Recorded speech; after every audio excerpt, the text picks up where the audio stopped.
Well, the worst she can say is no, right? Wait until you hear how these guys got rejected.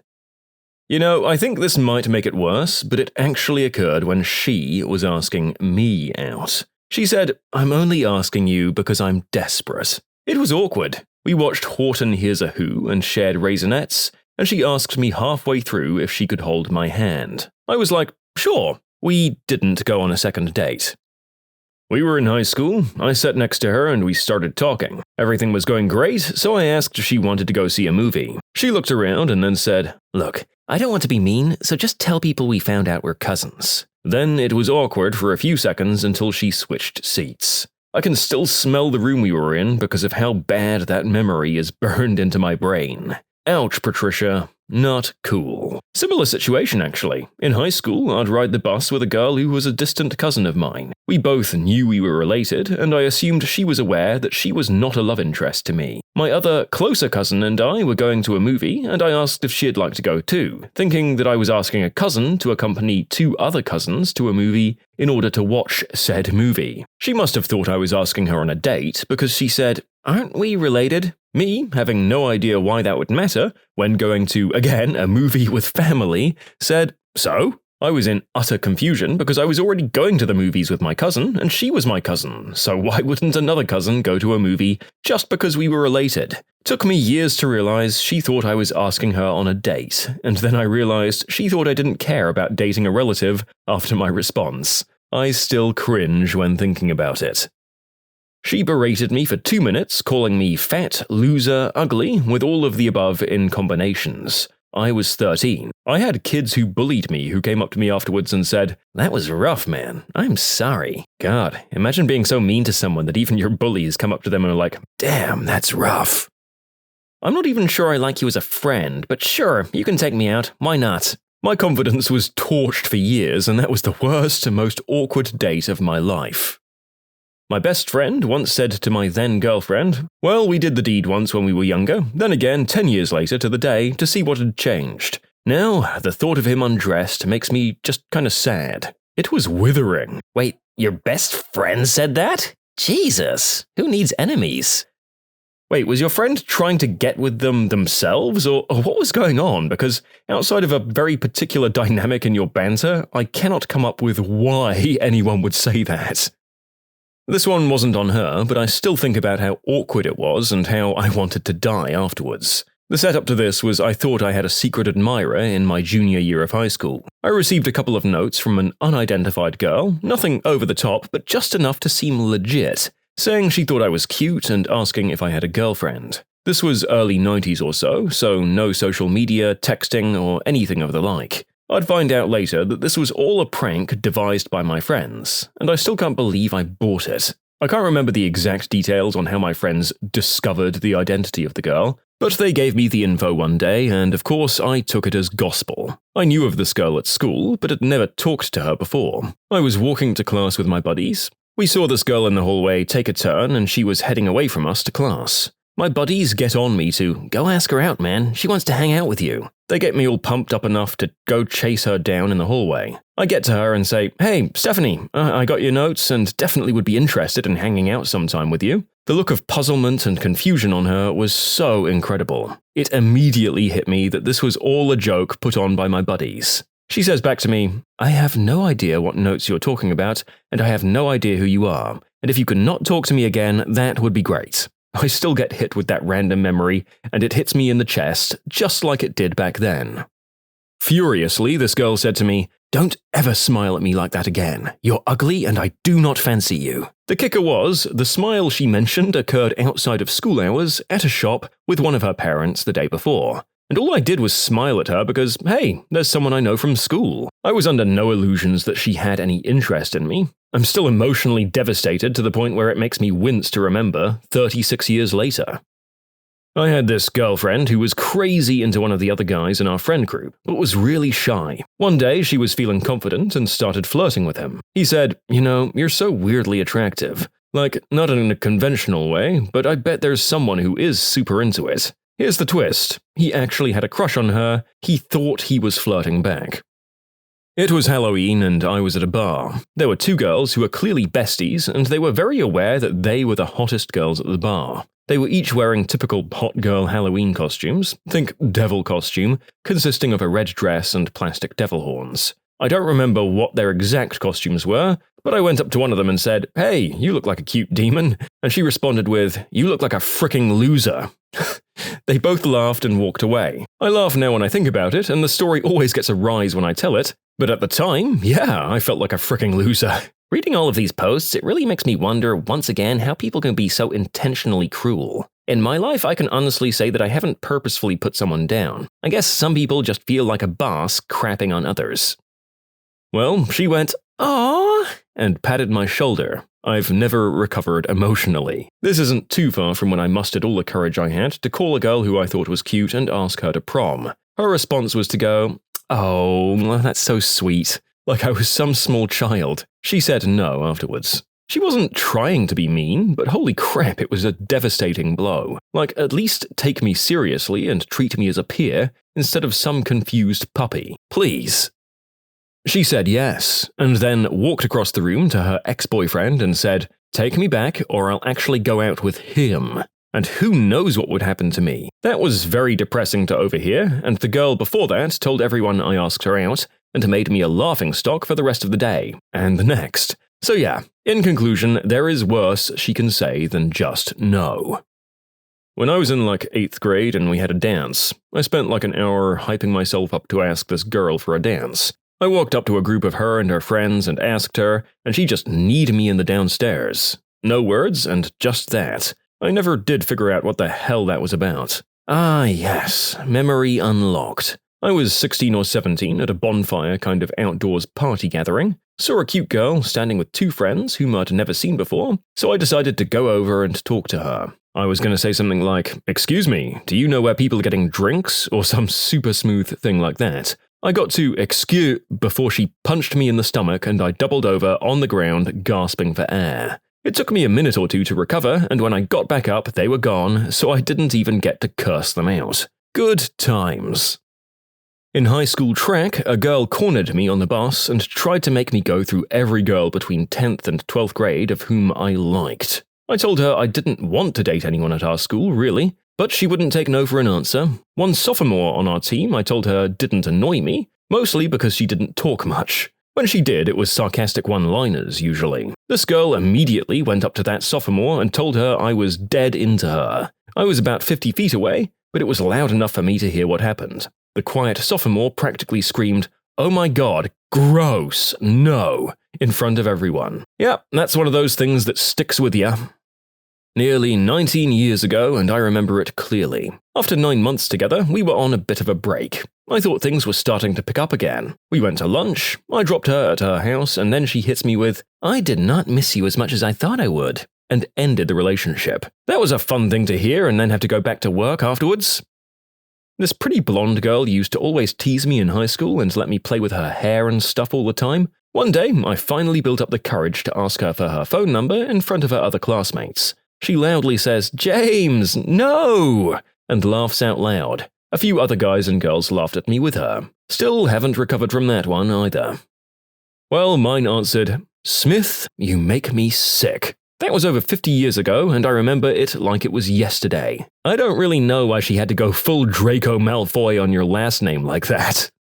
I've done videos not too long ago where a bunch of people said their knee-jerk reaction to people they actually liked finally asking them out was to say something along the lines of, "Ew," and I wonder if any of these rejections are the same thing. And why do we do this? Silly apes.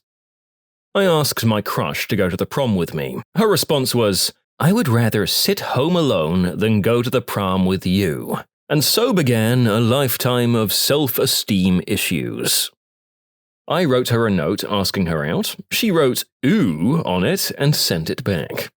Mine sent me the note with the "will you go out with me, yes or no" boxes to check. She even wrote "serious, not a joke" at the bottom. So I checked yes and sent it back. So imagine my reaction to discovering that it was, in fact, a joke.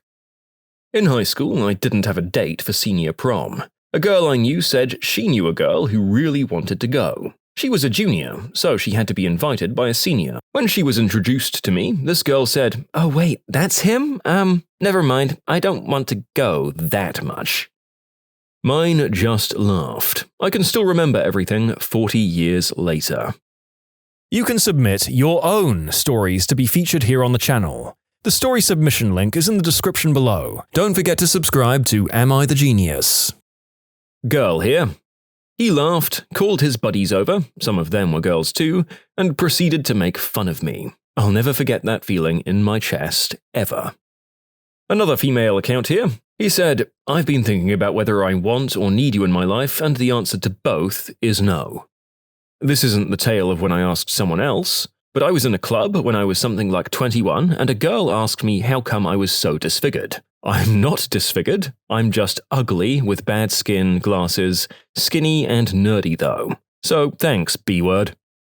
It wasn't me, but I saw it happen in middle school. Tale as old as time. Girl has crush on boy. On April 1st, boy asks girl out. Girl can't believe it. Boy says April Fools and then dips. Girl proceeds to have very bad mental health week.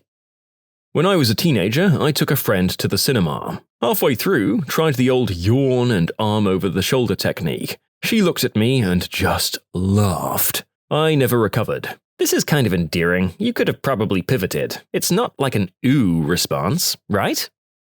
I believe I was 14 or 15 and set up a double movie date with 2 girls and my buddy. We plan it out and get the tickets online. Later on, she lets us know that the other girl's parents were not letting it happen and cancelled. Bummer. But my buddy and I decided to go since we'd already bought the tickets. As we pull up to the front of the theatre, sure enough, there they both are with 2 other guys. She noticed me and locked eyes. I just turned and left with my buddy. We ended up just walking to a nearby Applebee's, ate, tipped the waiter the money we had for the date, and left. Not 100% sure, but I think she married the guy that we saw her with.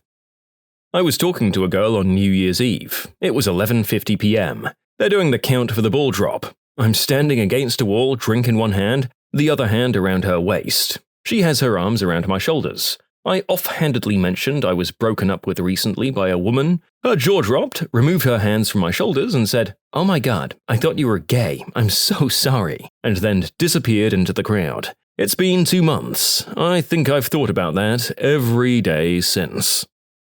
Not exactly what's being asked, but in the same ballpark. In high school, I asked a friend of mine out by asking if she wanted to see a particular movie with me. She agreed, yes. We agreed to see it after school in a few days. And when I come to school the next day, she said she spoke to a few of our other friends and invited them to come too. I didn't muster the confidence to explain that I intended it as a date until we were already walking to the cinema with a half-dozen of our friends. She said she didn't like me that way. The walk was awkward as heck, but at least the movie was fun. Well, I unintentionally destroyed a boy once who'd asked me out in high school. He and I never really talked, but he sat in front of me in chemistry class. One day, he was stretching at his desk with his back arced over the back of his chair, and he looks at me, with his face upside down, and says with a goofy grin, "Will you go out with me?" I responded, "Are you joking?" Because I genuinely couldn't tell given how he delivered it. Turns out, he was not. He turned back around and never spoke to me again. Looking back, I probably came off as horrible and mean, like I was saying the thought of dating him was laughable or a joke. I think about it every now and again, and I feel terrible. I really wasn't trying to embarrass him. Lesbian here. She led me on for a few years, kissed me when we first met, and then proceeded to text and call me every day like we were in a relationship. And then, when I finally asked, "What are we?" she acted like I was insane and said we were just friends. Insisted she acts that way with all of her friends. I'm still recovering a year later. The worst one was when she said nothing. Told a friend I had feelings for her, and she refused to see me or talk to me for 3 days. That period of time was worse than any rejection I've ever had. Funnily enough, we had an amazing conversation when she was ready, where we both felt like we learned a lot by listening to each other. And it was the only time where a woman was ultimately willing to stay friends with me afterwards, as in not just saying it and slow fading me, but actually maintaining a genuine friendship. So it was a good ending, but my god, I was absolutely torn up for those 3 days. I was an international student in the Netherlands. I went to visit a friend in Bruges, Belgium. We went out at night to a student bar. I go, hang my jacket and make eye contact with a couple of girls sitting at a table, maybe in my 20s. I politely smile and move along. As I'm walking towards the bar and pass next to them, one of the girls throws a glass of water in my face. I've never felt so little in my life. I'd love to know what motivated her to do that.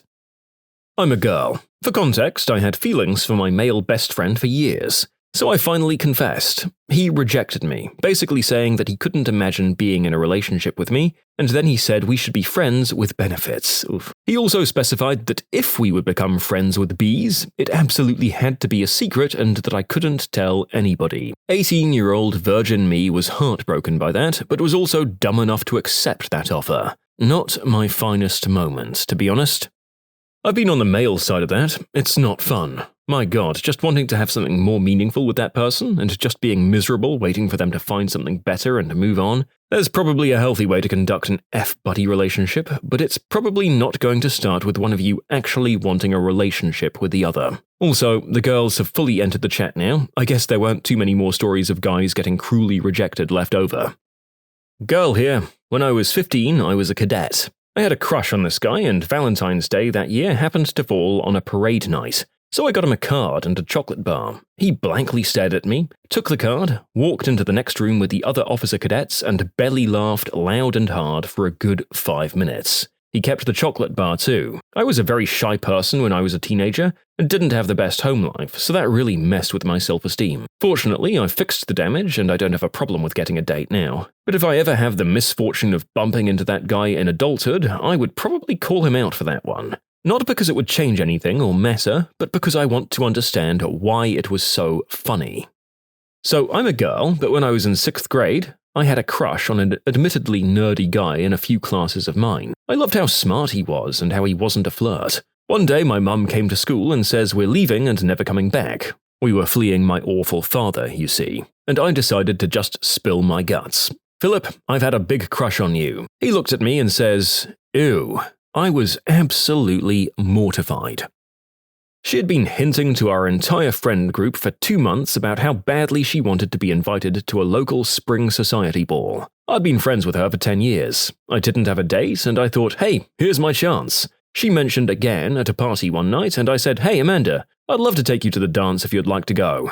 She looked at me and said, what the actual frick? No, and walked off. That crushed me to the point I didn't even go myself. I got an ooh once. I'm a ginger, so it didn't really bother me, to be honest. Just keep it moving. As a fellow ginger, I feel that. Just another day in the life. I'm a woman and was the only witnessing bartender, but I still caught second-hand damage. I was working a Friday night shift, covering at another bar in the chain that I worked for, and I saw a guy spend about 20 minutes working up the courage to go to a stereotypically preppy, pretty girl and her friends. He looked like a nice enough lad. Shy, a little nerdy, but looked well put together and decently handsome. I guess? I don't know, I'm into women. He started with some opening greeting line that I didn't hear. She interrupted him with an abrupt zip motion across the air and a curt, what car do you drive? He stuttered out, suddenly off balance, Ford Fiesta? And she rolled her eyes and fully just turned her back on him before he'd finished pronouncing the S. I felt bad for the guy and couldn't help but be a little terse to her thereafter. If you're not interested, that's more than fair enough, but there was no need for that level of callousness. Honestly, that guy lucked out. Most people don't tell you up front what a piece of crap they are like that. She could say yes, and then a few hours later, her and her friends all gathered around me and laughed. Did you actually think she was serious? What, you? You're the ugliest motherfricker I've seen all night.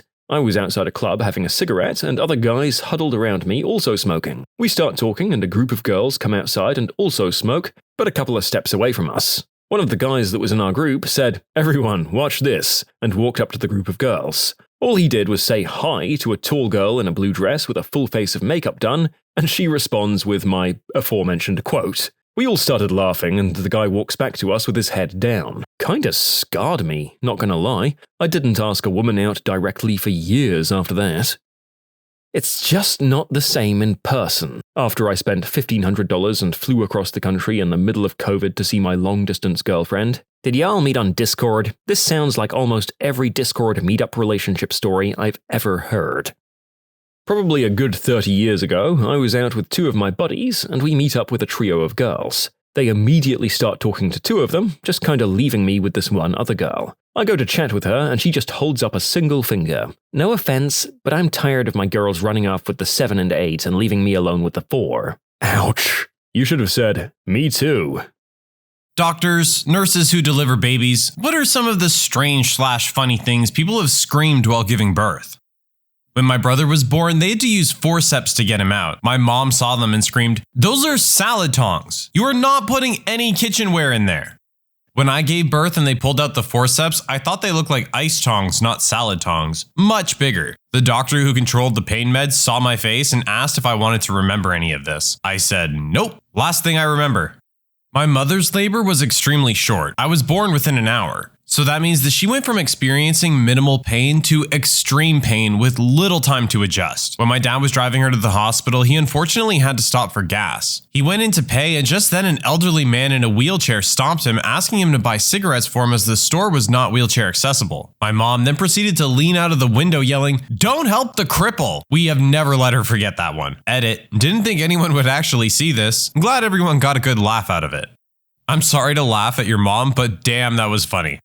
My mom had a similar quick labor due to medical issues. 15 minutes from first contractions to labor. There was an accident on the side of the road and my father slowed down while going past and my mom screamed, "Screw them, hurry up!"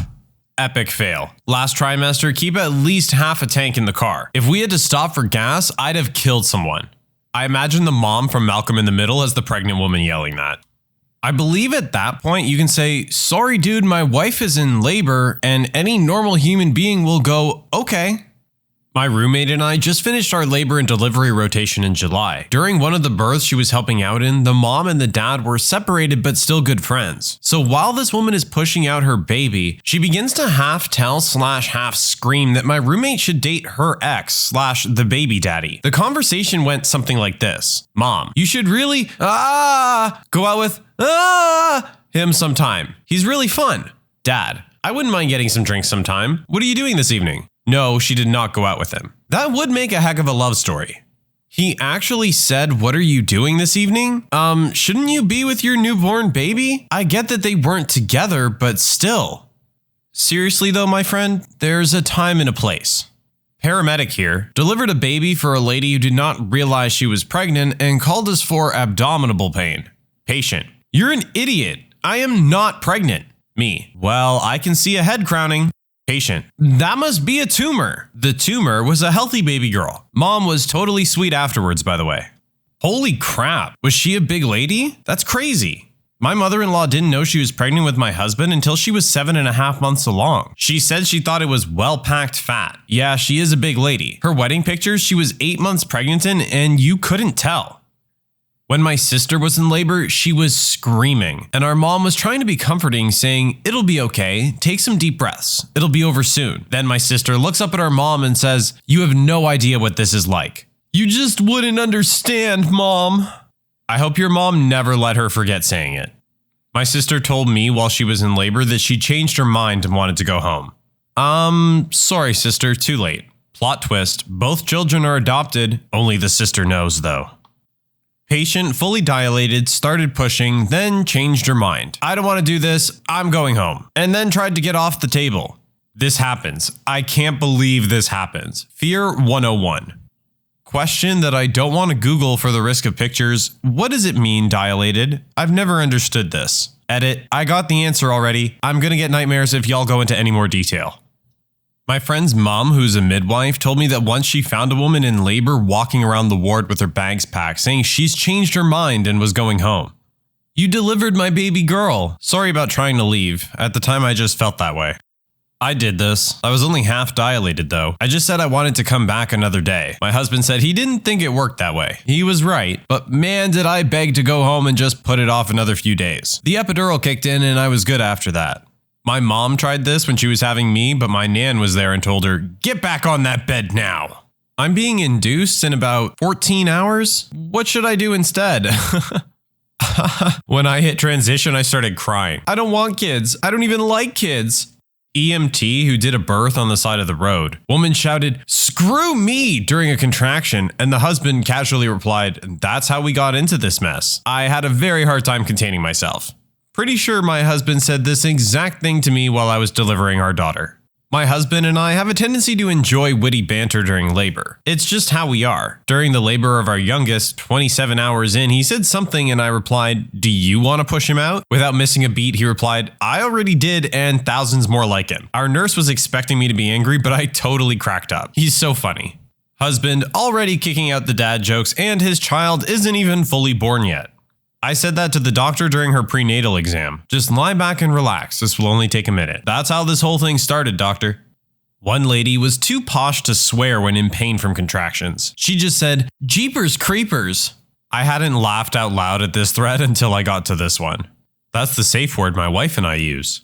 I held off on swearing, but at one point I thought my husband and I were alone in the room. That gas makes your mind kinda cloudy. And I asked him where the fudge the chick who was coming to do the epidural was. The midwife was still in the room. She thought it was pretty funny. I had the pleasure of assisting a woman in the most beautiful, textbook perfect natural birth ever to take place in a hospital. In her birth plan, she warned us that she might do some cussing, to which I said, "You couldn't offend me if you tried. Yell whatever you like." What does she blurt out while pushing? "Owie." When I was born, my dad didn't know that babies are usually born face down. And as I was coming out, he screams, "Oh my God, she doesn't have a face." That made me laugh so hard my dog came over to see what was going on. I have tears running down my face right now. Thank you so much for sharing this. I was high on meds at the time, and I was begging for barbecue ribs in between contractions. "Come on, honey, the nurses will never know." They were standing right there. "Did you get the barbecue ribs?" I wasn't on meds and still thought it was perfectly fine to say, "Honey, leave now, run down the road and bring me back a burrito with guac and hots." I really wanted a burrito. My mom told my dad to get her Taco Bell and he said, "No, you're in labor." Apparently, when my aunt was giving birth, she was all jokes. Very angry jokes, but jokes nonetheless. "Knock, knock. Who's there? The baby? Not yet." I'm picturing a woman in labor bellowing this angrily and just cracking up. Not a doctor, but a father. When my first child was born, his head was kind of misshapen, and when the doctor lifted him up to show my wife, she yelled, "Why does he look like a raptor?" I lost it. My mom almost punched her best friend when I came out with my head all funny. My mom said, "How does she look?" And her friend's response was, "Kind of like E.T." My mom didn't have any sense of humor about it. I had bright orange hair when I was born. It's since softened out to a nice strawberry blonde, but baby pictures are pretty interesting to look at. My mom always says that when I popped out, my dad just started giggling and calling me Carrot Top. I had to be kept at the hospital for a while due to some weird stuff, and soon all the doctors and nurses were talking about baby girl Carrot Top. My mom was not happy about the nickname. My dad told me they thought I was a girl all the way up to birth. I came out as a C-section, the doctor goes, "Huh, this one's got some extra equipment." Mine's the opposite. I came out all girl and my dad told the doctor he must have dropped something and to look again. My wife told me in a satanic voice to get better ice chips. These suck. I'm not sure what the quality issue was, but I ran and got her a different cupful. The nurses kept trying to give me ice chips and telling my boyfriend to give them to me between pushing. And at one point, I got pissed and told them, "No, I don't want it." I was too busy pushing a baby out of my vagina to eat any ice chips. I'm a nurse, but I'm also a mom. My husband told me when I was breathing the laughing gas, I screamed, "I'm Lady Darth Vader," as I was pushing. Then I asked the doctor if he felt my tonsils when he had his arm up there. These are my coworkers. I hope they let you live it down. What memories you made with them. Their time will come. I made this account purely to tell you that I'm in a room of sleeping people and woke them all up with my laughing because this is the funniest thing I've ever read. Thank you so much. I'm a nurse, and one of the strangest things that I've seen happen while someone is giving birth is one patient decided to tell her boyfriend that it wasn't his baby. That made the whole room silent, and the boyfriend just left without saying a thing. My wife worked as a nurse near a military base and had so many women grab her during labor when the husband would step out to go to the bathroom or was across the room and say, "Tell him the baby is early or late. I had an affair while he was deployed and it's not his." I always felt bad for them. An ex-girlfriend did this to me. Dated her for about 7 months and the baby was supposedly 2 months premature. Kid came out with a full head of hair, lifted his head and looked around the room. I asked for a blood test. Mom of the girlfriend cursed me royally. Turns out kid wasn't mine, and I never saw that woman since that day. During labor, about a half an hour before the god-awful ripping and tearing, I was losing my mind. My older sister panicked and sort of ran around the room. My mom, the birth coach, said to my sister to give me a focal point, something to concentrate on so I didn't jump out of the nearest window. My sister lifted her shirt and showed us her boobs. Hilarity and awful pain ensued. Way to take the tension out of a difficult moment. After a long contraction, I said quietly, "I'm gonna set everyone in this room on fire." Everyone laughed, including the nurse, but I think my devoutly Christian mother-in-law started to cry. It's times like this that I wish I was a woman, so that I can scream wildly inappropriate and zany things during my pregnancy. Then I say that again and realize I just wished I could give birth roughly aware of how painful it might be. I'm good. Not exactly during labor, but right after. I had a very bad tear during natural childbirth, which meant lots of stitches. Add to that, it was training day for one of the med students, and it was taking a long time. A really long time. Finally, I looked down between my knees and asked, "What are you doing? Are you guys weaving a friendship bracelet down there?" Both doctors, the intern, and the med student burst out laughing so hard they had to stop working. Apparently, there was some issue with how the intern was stitching me up, and things had gotten tense. This lightened the mood quite a bit. I'm sure this helped the med student feel a lot better in what was a very tense moment for them. After I had my son, I was pretty wasted on all the pain meds they'd given me. I looked up at my husband and said, "Honey, Condoleezza Rice is out there waiting for me. Tell her I can't come out to play today. I just had a baby." Condoleezza Rice must spend a lot of time traveling people's hallucinations. When my mom was in the hospital, for other reasons, she was yelling at Condoleezza Rice to stop trying to give her cigarettes. I had a C-section and was pretty out of it. When they held up my daughter and said, "Here's your baby," I responded, "That's not mine. I've never seen it before in my life. Take it to the lost and found." I've never seen it before in my life. Well, there's some accuracy in that statement. As a nursing student, I was watching a planned C-section. The procedure was being performed by the senior resident. Everything seemed to be going well when I heard the resident mutter, "Whoops," and I looked up and saw blood squirting out, pulsing. She fixed the artery very quickly, but it obviously freaked out mom and dad. Everything turned out okay for mom and the baby. Whoops is definitely not something you want to hear from your surgeon or anyone similar. I had a dentist say whoops as he drilled through my tongue. Good thing tongues heal well. As someone with a C-section scheduled soon, this would scare the ever-living crap out of me. First words to my son, "You better be awesome," because that hurt a lot. For her sake, I really do hope he was.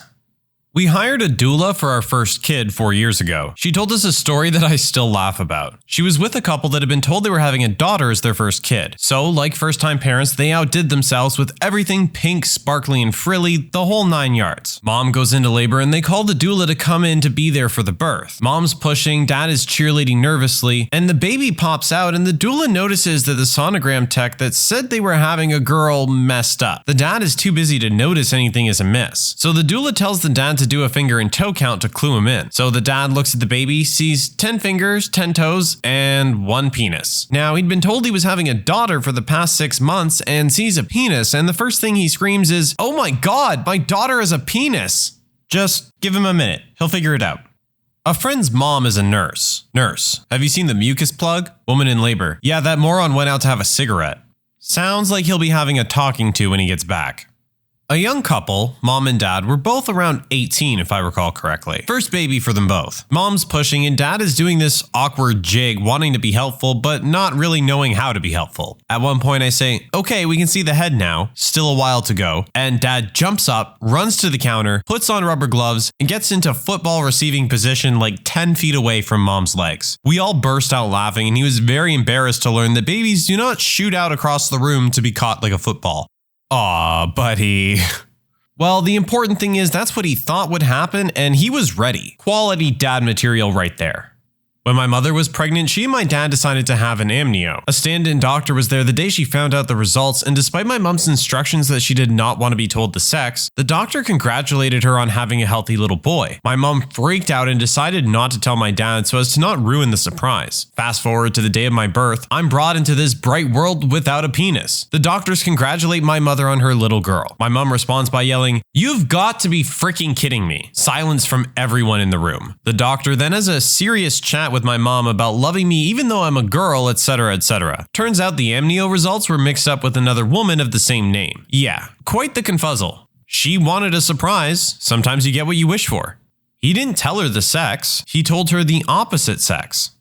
Not a doctor, but during the birth of my firstborn, I kept screaming, "I gotta poop, I gotta poop." Actually, it was just her head creating pressure as it was coming down the birth canal. It felt just like an 8-pound poop. Same thing happened to my mom with me. Apparently, she kept trying to walk around, telling everybody that she really needed to take a dump as she was in labor. That was the worst feeling than labor pain for me. The feeling that you have to poop so badly, but it just won't come out, and that dire urge to poop was there the whole time I was pushing. So 30 minutes of fighting a monster poop on top of a bowling ball forcing its way out of my vagina. No bueno. No one was responding to the call button as my mom was giving birth, so she yelled, "Do something, honey." So my dad ran out into the hall and screamed at the top of his lungs, "It's showtime and I'm not a very good catcher." When I read "It's showtime," I read it as Beetlejuice. Made it even funnier. The delivery nurse for my son's birth was about 4'11". She kept talking to me and I couldn't see her over my belly and legs. It was really frustrating. She said, "Do you want me to pull down the mirror so you can see?" I was like, "I don't need the play-by-play, let's just do this." I apologized afterwards and she laughed. That was me. The nurses kept trying to romanticize the moment and make it memorable, and I just wanted it to be over so I could go home. I remember they brought the mirror over to me to see my daughter's head crowning in order to motivate me. My cousin started laughing at the face I made when I saw it. Just glad they took the mirror away after that, and glad I didn't get to see anything else.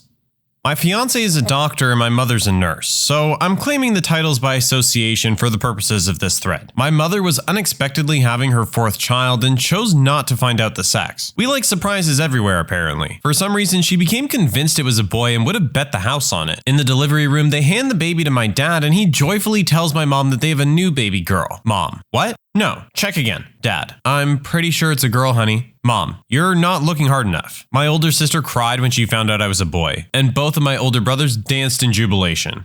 What is your bullet freaking dodge story? I had trouble breathing and had been wheezing for a few months. Figured it was just bronchitis that I get all the time, and got some antibiotics. Figured what the hell, I guess I should ask a doctor. You know, the people trained in figuring this stuff out. Found a tumor the size of a pineapple wrapped around my heart and lungs. Jesus Christ of Nazareth. Definitely should have gone earlier, but so glad I actually decided to go. Edit. I'm alive, everyone. Sorry for the delay. Haha. For those commenting about the size of the tumor, it was a little over 5 by 3 inches and went from my trachea to my diaphragm. Double edit. 2.5 years cancer-free. Actually, as of yesterday. Didn't realize until today. Haha. Weird coincidence. At the time, it was not very good. I got to watch my pericardial drain surgery that night because they were afraid the anesthesia would make my trachea collapse. So I got to watch a surgery on myself, awake. Had to be at a 45-degree angle or the weight of the tumor pressed on my lungs, and under nothing except local anest for the catheter site. I like to think it's something not many people can say they've done. Advancing the catheter felt like slowly having the wind knocked out of you, but without the impact. I could actually feel almost exactly where it was as it went. Probably one of the most unique feelings I've ever felt. I could also feel the pop when they pierced my pericardium, and I could feel a very slight pressure relief as they drained the fluid initially. First of all, I could not imagine being awake for my own surgery, but I guess a man's gotta do what a man's gotta do. And second, I don't know either, but where it's like, pop, I always just think about the bit from Superman versus the Elite. You can almost hear the pop. Lived outside St. Louis in my early childhood, woke up screaming in the worst pain of my life, and then I felt my face get sprinkled with something. I actually got shot in the hip, and when I sat up, a bullet went through my window right where my head was just at, and what sprinkled me in the face was tiny pieces of glass.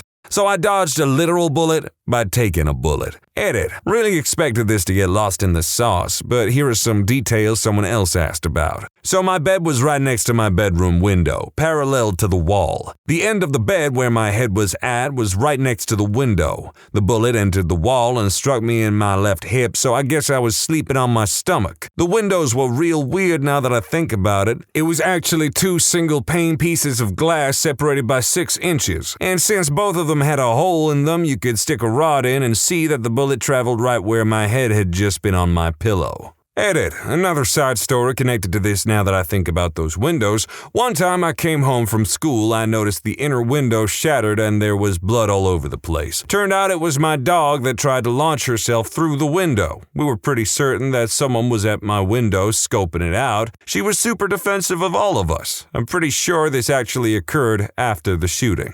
Yeah, I'll admit, living in England my whole life, I don't think I could ever feel really, truly comfortable unless I am within a brick house. Not me, but I had a hand in it. Knew this guy in high school peripherally. He was in the cool crowd of rocker-type guys, and I was a nerd. New girl arrived at our school from another town. She and I became friends, and a few months later, she started dating him. At first, she seemed cool, and we would talk about everything. At one point, however, she started talking about how she's been hooking up with her ex-boyfriend behind cool guy's back. Just before the end of the school year, she tells me she's pregnant and that she knows it belongs to her ex-boyfriend. She's laughing and really proud of herself because cool guy is going to do the right thing. Withdraw his college application, go work at the local gas station to support her and the baby. Her ex, the father of the baby, is kind of a loser, so she thinks it's the best thing even that she can screw him while making cool guy support her. I didn't really know this guy that well, but I got his phone number from an acquaintance of mine who knew it. Cool guy knew I was friends with this girl, but was still pretty surprised to hear from me. I told him all about her ploy and said, "Get a paternity test. It isn't yours." This guy was incredibly stoic, but after a sizable pause, he just broke down crying for a few minutes. He then thanked me, they broke up, and cool guy went to college and made something of himself. Just a good old story about bros looking out for bros. Damn girl, how could you even try and do that to cool guy? He's cool guy. When I was 7, I got lost in Spain without my family. I had been lost for about 5 hours, really late at night, and had been going down some dark alleyways and car parks. I started asking random strangers if they spoke English, but they were only middle-aged men walking around alone. One guy didn't speak English, but he gave me a cuddle and took me back to his house around the corner. At this point, I'm crying my eyes out and just appreciated the help and kindness. When I got to his house, it turned out that he had a family, and the son was learning English in school. He got out his school workbook and asked me my name, and then they took me to the police station. My parents picked me up about 10 minutes later as they were driving around in a police car. That man could have been anyone, and I could have been kidnapped and never seen again. Not your ordinary bullet dodge. Honestly, that is such a tough call. You're 7 years old in a foreign country and you are dead lost. Oh, God. I mean, I guess, yeah, eventually you'd have to just go, sod it, I'm going to rely on the kindness of strangers, but straight up, I thought that story was going to get a lot worse before it got better. I had my police car pulled over off the side of this rural road with the emergency lights on. I had stopped because there was a man splayed out in the middle of the asphalt. Turns out he was super drunk and decided to take a nap during his walk home. I had just helped him to his feet and placed him in the back of the car to drive him home when I hear an engine revving hard. I closed the car door and straightened up, just in time to have my car smashed out from in front of me by a pickup truck. I felt the truck's side mirror clip my body armor. The driver was drunk and had decided to go looking for his drunk friend. That friend was the guy I just picked up. The guy in the back seat survived the impact because those old Crown Victorias had massive trunks. The driver went to the hospital, and in the coming months he pled guilty for impaired driving. I remember the collision analysis showed the guy hit my car at 145 kilometers an hour. It was a wild night, and I still have major hang-ups when I have to stop my police car on roadways. I have a good amount of respect for police. I don't think every cop is on the up and up, but if you've ever seen any of those like body cam footage things where stuff just hits the fan, my God, police, especially police in America, go through some wild stuff. New teachers started at my high school at the start of the year, integrated fine. Students were assigned a pair of teachers to pay special attention to their academic needs. He was one of mine. Because of this, he knew I had a tense relationship with my parents. Because of the occasional sensitive material we covered in his English class, which I also took, he knew I had a telling sensitivity to sexual violence. As a teacher, he knew I was a troubled kid with a shaky support network.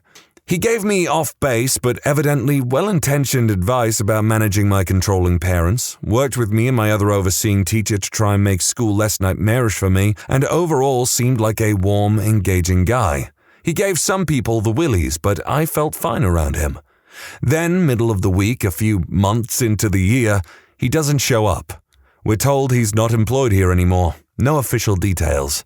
As you maybe guessed, turned out he had an alleged history of sexually abusing students at past jobs. I don't know how it had been handled that they were able to find this out without him having tripped any of the flags I assume exist in the screening for potential teachers, but I guess better late than never. I don't think the school ever got, prosecuted for screwing up or whatever, so I guess it was an understandable miss. But yeah, that would have been pretty freaking awful. I got lucky. Me and any other kids, he might have been charming. For the sake of keeping it fresh on the first take, I was going in with a wizard voice, and I kind of went, I don't think I want to use the wizard voice on this anymore. It got a little dark. Dated this guy briefly in college. He got into a horse riding accident early on in the relationship. Horse fell on him, broke his ankle, pelvis, and hip. Apparently had a prior addiction to pain pills I was completely oblivious to. He quickly relapsed and turned into a crazy pill-popping psycho. Tried sticking out and helping him. I did my best and I couldn't handle it. When I told him I was done with the relationship, he proceeded to call me the worst names in the world, begged me to forgive him, and then tried asking me to come hang out after he had called me the biggest harlot in town. WTF. He then started doing harder stuff and has been involved in a hit-and-run accident. The guy he hit died. X moved the body, fled the scene, dumped his truck in a car park that had surveillance cameras in it. He did get caught for it. Talk about a bullet dodged. I've had some pretty crappy relationships, apparently. I think this is quite exemplary of the downward spiral that drugs can take you in. I mean, this dude was apparently riding horses one day and then he's doing hit and runs and dumping bodies and stuff. Seriously, kids, stay away from hardcore drugs. God. I met him on one of those sites that isn't just a dating site, but is a dating site to find someone who shares your particular interests. And we seemed compatible enough to meet. I much prefer talking face-to-face, so once I see someone might be interesting, I generally set up a face-to-face date right away. We decided to meet halfway and we'd figure out where to eat once we were there. So we met in the parking lot and I got in his car and he drove us around until we found a restaurant we both liked. We sat down and immediately he started chatting. He was fairly charming about it, but it got really creepy really quick because he seemed to move the conversation onto every person I interacted with. And once he established how close I was to them, how often I saw them, texted them, talked to them, it's like he would look satisfied for a moment and then move on to the next. It's hard to really explain, but I would tell a story about me and a friend and he would ignore every part of the story and just go straight to questioning me about my friend. The only thing he seemed interested about them was how often I interacted with them. Like, for example, stuff like this. Him. Are you guys close? Me. Fairly. Him. How often do you hang out? Me. A few times a week. He nods and brings the conversation to coworkers, asking me what my boss was like. Was I always on time? And he just did that over and over. I mentioned my parents and he wants to know if I'm a good girl who goes to see them every weekend, if I talk to my mom or dad on the phone every night. I mean, he would bring it in with stories and from a teasing tone, but he did it over and over with every person I mentioned interacting with. It got creepy and I was freaking out in the back of my head and it was getting really hard not to get up and just leave. Awkwardness scares me more than getting kidnapped though, and having to call someone to give me a ride because I thought the guy was interviewing me to be his next victim just sounded nuts in an already intense situation for me. I just started lying my butt off, so I mentioned brothers. He of course asked how many. I said 5 and started going into vivid detail about how overprotective they are, how they check in on me constantly, how one is a cop, the other is a private investigator, etc. I also mentioned how my friends make me do a safety call. Either I was paranoid or it worked because he did take me back to my car and I got to drive away and never contact that guy again. I figure if the guy was casing my life out, those would be red flags for him.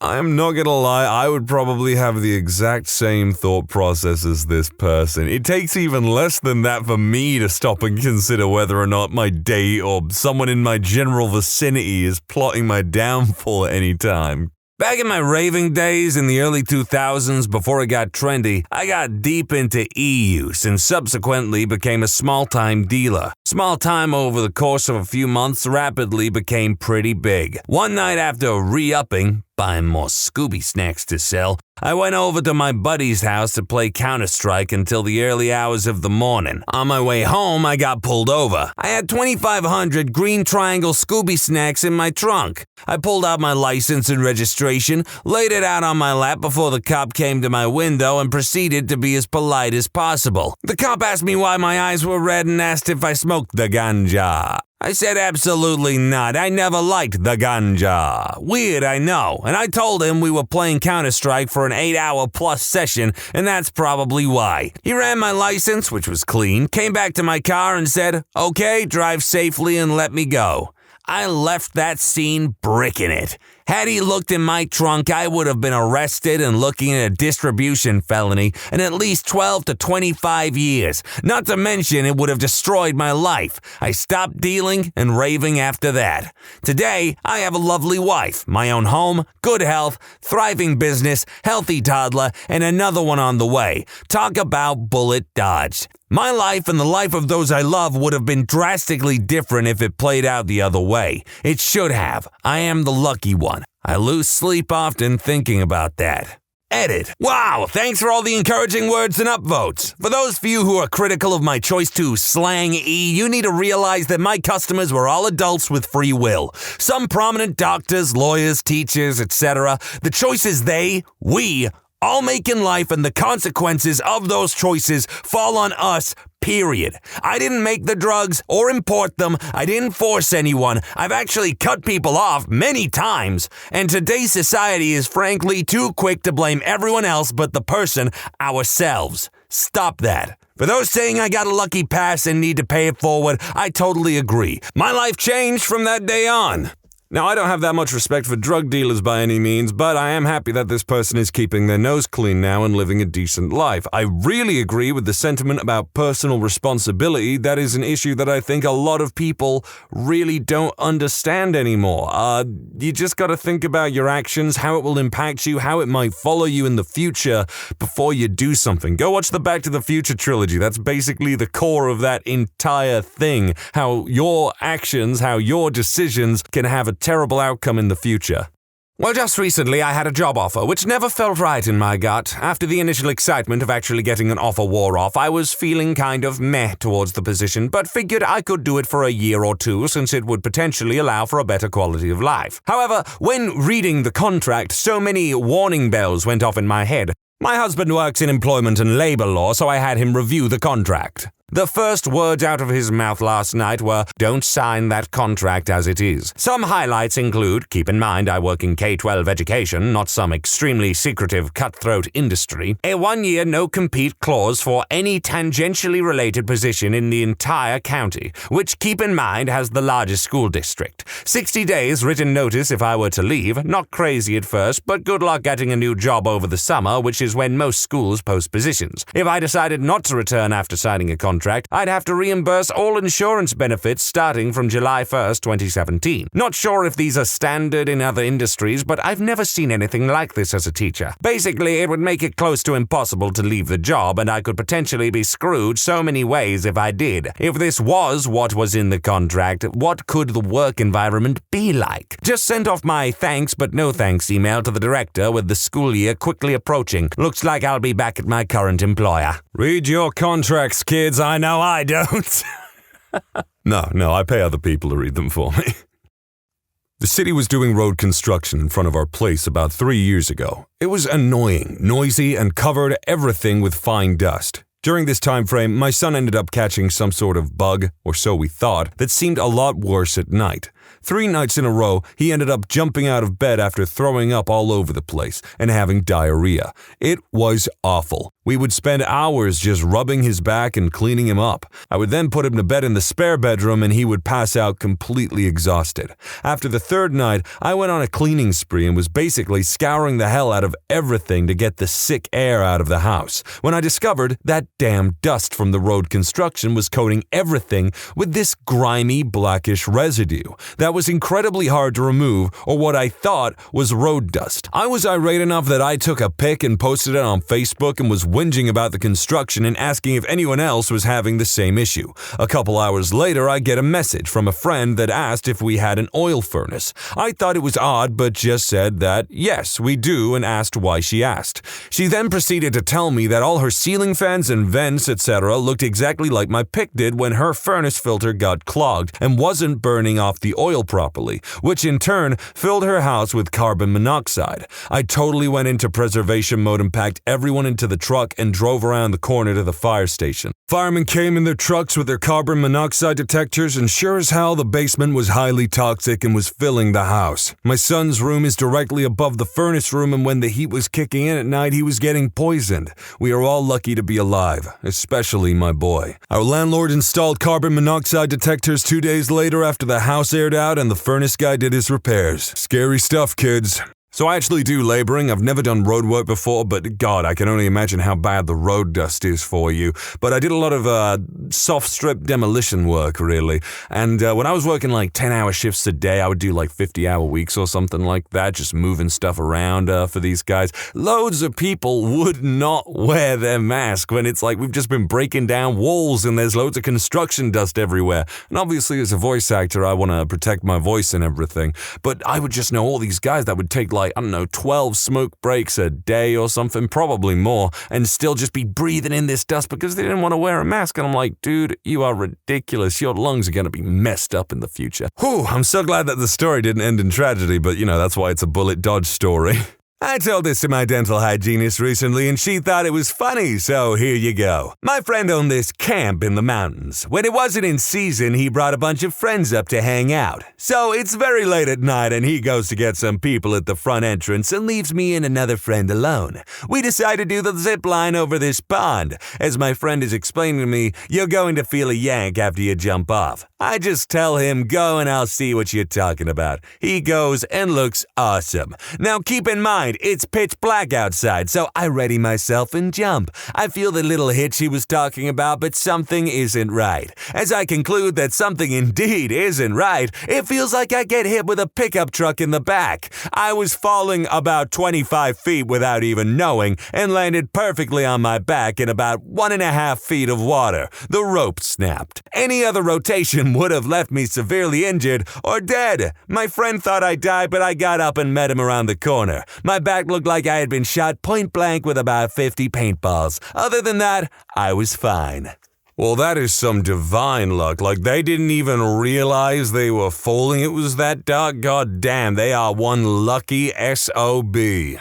I was in Windhoek, Namibia doing the post-college wanderer thing. I was hitting the bars when I randomly bumped into an Australian guy I'd met a few weeks earlier in Harare, Zimbabwe. Harare is an epic crapberg, so there's nothing to do but get drunk and wait for your flight/bus out while you regret your decision to visit Harare. This Australian dude was my companion on the drinking, waiting, and regretting part, but we were going to different cities and parted ways when we left. So we randomly meet again in Windhoek and quickly decide that we need to get smashing drunk, just like 3-week-old times. Namibia is a great place to get drunk in mostly safe streets, the animus and energy of African nightlife, and relic German colonial predilection for extraordinary beer. As we're at the bar getting blasted out of our minds on 35 varieties of Namibian lagers, this gal comes up and starts flirting with me. She's smoking hot, great conversation for a couple hours, and she ends up asking if I want to come back to her place. I hadn't gotten laid in months and was 22 years old, feeling frisky as hell, but I said no. Something just didn't seem right. I tell my buddy that I'm going to call it a night and go back to my hostel. He asks if I minded if he made a go at the girl. I tell him sure, but something seems weird about her. I go back and pass out. I woke up with a screaming hangover the next day and spent the entire day in bed. I spent a couple more days in Windhoek, 10 out of 10 town by the way, highly recommend, but don't come across him again. I didn't expect to, so no big deal. I buy a ride west across the desert to Swakopmund and spend a few days hanging out there. And I run into my friend looking like a wreck. Turns out the chick took him back to her place, got him blackout drunk, took literally everything he owned except for the clothes he was wearing, and ditched him 3 miles outside the city in the desert. He tried to hitchhike his way back to the hostel but didn't know where he was and ended up on the back of a pickup truck going the wrong direction, depositing him in Swakopmund. Really glad I let my brain overrule my one-eyed monster in that situation. It doesn't happen often, but I'm glad when it does. Dodged a bullet. Now, I won't go into detail, but as a gentleman who has taken some pretty big risks in some cases, this Australian dude is just on another level. He's either more daring or more naive than I am, because I would never go with someone that I didn't really trust in a foreign country that I didn't speak the language in, to a location that I'm unaware of or anything like that. Hell, I'm surprised that they would just go wandering like that and then just get absolutely trashed, because, man, anyone could take advantage of you, really. What have you witnessed someone do that made you realize he or she is really, really smart?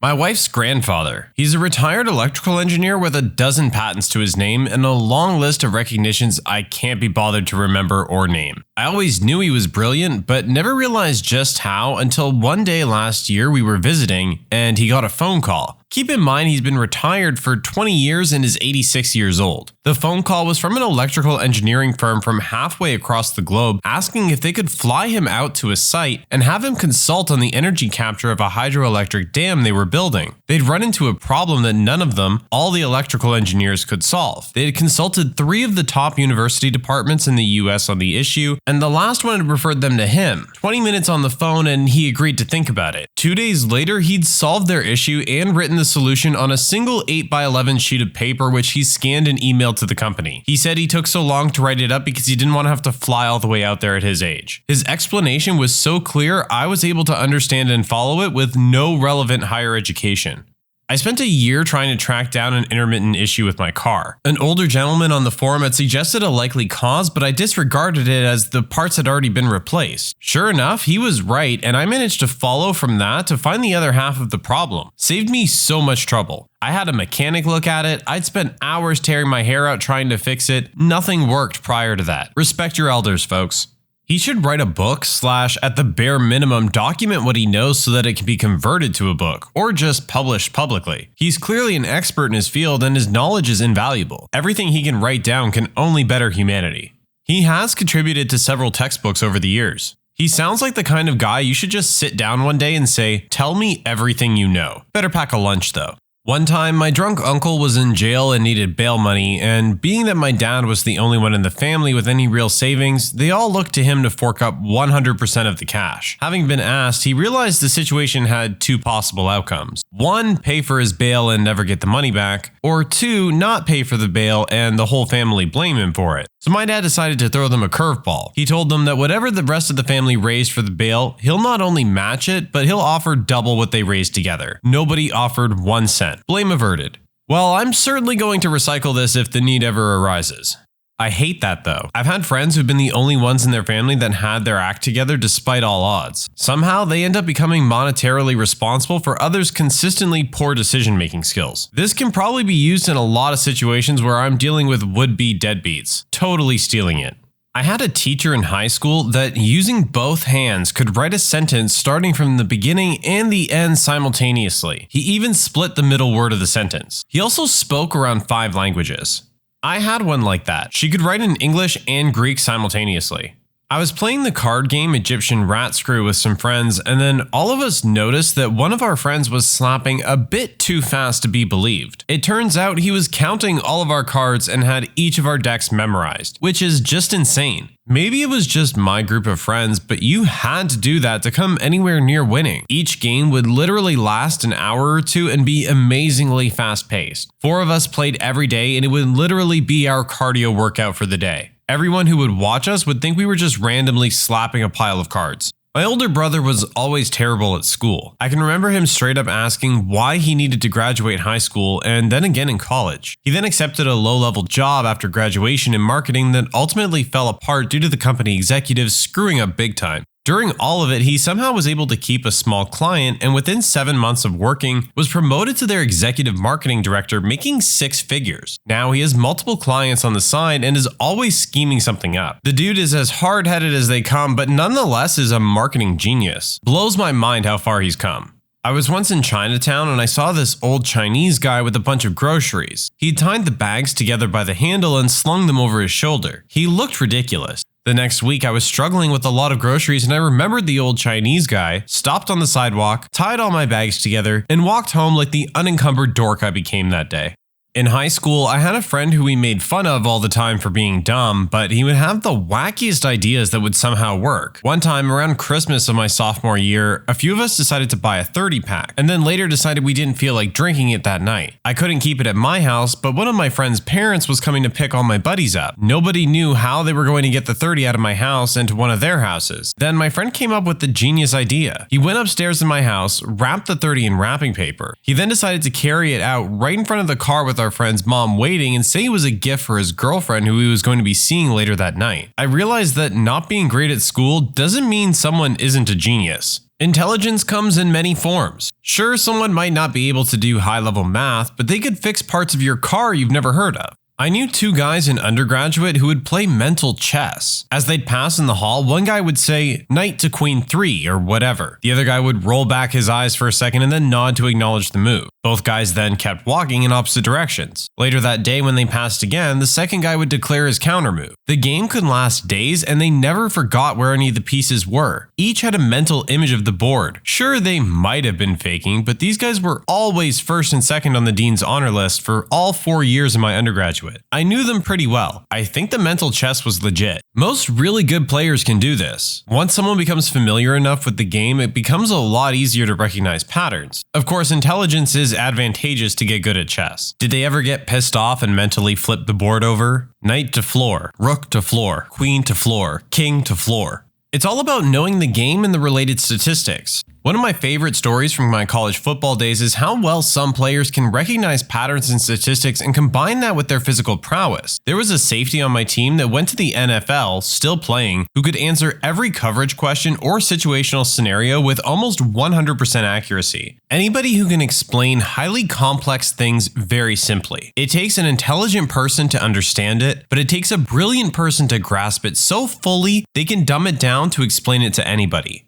I think it was Feynman who tried to write an introductory textbook on some obscure topic and concluded that more research was needed because he was unable to explain the topic simply enough. I've always found it amazing how most people think they're super smart, but when you ask them to break things down, they're completely unable. In fact, most will then get angry at you or think you're stupid for asking them to break things down. Elevating complexity to simplicity is pure genius. I was at my desk waiting to make a purchase over the phone, and I mentioned to a coworker that I always have to pull my credit card out. I should have this number memorized by now. Another coworker overheard that and said, "I know your Visa number," and spit it right out. After I got off the phone, I asked him, "What was that?" And he said he heard me say it a couple weeks earlier. Numbers just stick with him that way. I already knew he was a bright guy, but that took it up a notch. I'd ask him very politely to not ruin your life. When you sit down in a meeting for work, when you're trying to solve a big problem and someone can say, "That's the wrong question," you need to be asking this. People who can do that generally understand the bigger picture and all the various variables and factors in play and how everything fits together. It's some next level action to watch the entire room go, "Wow, we're looking at trees and that guy's looking at the forest." I accidentally got a promotion literally yesterday for doing something like this. I'm a contract attorney doing doc review and randomly get an email saying they're going to bring in 20% of people for conversations. I immediately crap my pants and I assume I'm in trouble. My initial reaction is, well, if I had more frequent feedback, I could code documents accurately with better consistency. Sort of pack a parachute if they ask why I'm messing up. Turns out the meeting is just a sample of people they wanted to ask about how management was doing, if we had the right tools, if we had too many meetings, if we needed something, blah blah blah. Basically just getting feedback about how the project is going. Since I already had my previous excuse on deck, I sort of just blurted out. The dude seems really interested and takes a bunch of notes. Fast forward to yesterday, I get an email saying they want another meeting. They made me a QC team leader reviewing and managing a group of like 15 people because I apparently have such deep insight into the importance of quality feedback and maintaining consistency. Lazy people are the best at this. I witnessed a kindergartner who couldn't draw straight lines, keep his pencil still, and drag the paper around to draw a triangle. That kid is going to invent the first warp drive. Seriously, don't move the ship, move space. He gets it. My dad had a business trip in Seattle that I tagged along on so I could see a soccer match and explore the city. He invited me to go to the research hospital with him one day and I agreed. They were working on testing some type of cardiovascular tool on a cadaver that they would stimulate blood flow in to test. Seeing my dad, who didn't go to college, barely graduated from high school, lived on welfare with a single mom, and who knocked up a teenage girl when he was a teenager himself, performed surgery on a cadaver using a tool he invented that could potentially save thousands of lives, blew my mind. He had hundreds of patents on devices. I got surgery 3 years ago and my shoulder surgeon used a tool he invented in the 90s. He's an incredibly smart and hardworking man who just got the right amount of luck to get him where he is today. I doubt luck played a part. Everything is hard work and luck. So many people who give it their all get nowhere. I've seen it happen with so many bright and talented individuals. It sucks, but that's the way the cookie crumbles. I like it when you meet someone whose English is imperfect, but you realize they're very intelligent and are able to explain their thoughts. I remember once meeting a Japanese archaeologist who wasn't the best English speaker, but when he explained his research to me, it was absolutely fascinating. There was this dude I worked with ages ago who immigrated from China. The higher-ups would get pretty frustrated with him because he was constantly coming up with clever ideas and interesting new ways to do things, but they just wanted to keep the status quo. Some ideas were decent, others were likely brilliant. Anyhow, his spoken English was downright brutal. His written was perfectly fine though. Eventually he left, probably out of frustration. This is why it bugs me so much when people assume that broken English or heavily accented English is an indication that someone is less intelligent. English is hard to learn when it's not your mother tongue, and it's even worse when you're an adult, especially if you're coming from a culture that doesn't even use the same alphabet or similar grammar. Gotta plug my dad in here. Had some friends over, and just to mess around, we asked him the definition of random words in the dictionary. We opened it to the eyes, and I asked the definition of 10 to 12 letter, 3 to 4 syllable words. Not only did he nail all of them, but most definitions were verbatim. When we got to the 10th word, he goes, the verb or the noun, and we lost it. It was seriously ridiculous. We were freshmen in high school and could hardly pronounce the words we picked. Turns out he read the whole dictionary over the summer when he was 16 and bored. Guy is still the smartest person I've ever met. Gonna plug my dad as well. He's been driving big rigs for so long that he has almost memorized the United States interstate highway system. No kidding. You can give him the interstate number and the mile marker and he can usually guess your exact location plus or minus 10 miles. My older brother has really bad ADD and always did terrible in school. I never realized how smart he was until a few years ago. We were watching Jeopardy together and he knew most of the answers to the most obscure questions. I was blown away. I swear it was like the scene from Groundhog Day. That sounds like my cousin. ADHD and ADD, awful in school, and an absolute genius. I used to work with a physician who had patients' medical record numbers memorized. Not because he was trying, he just saw them once and would keep it in his memory.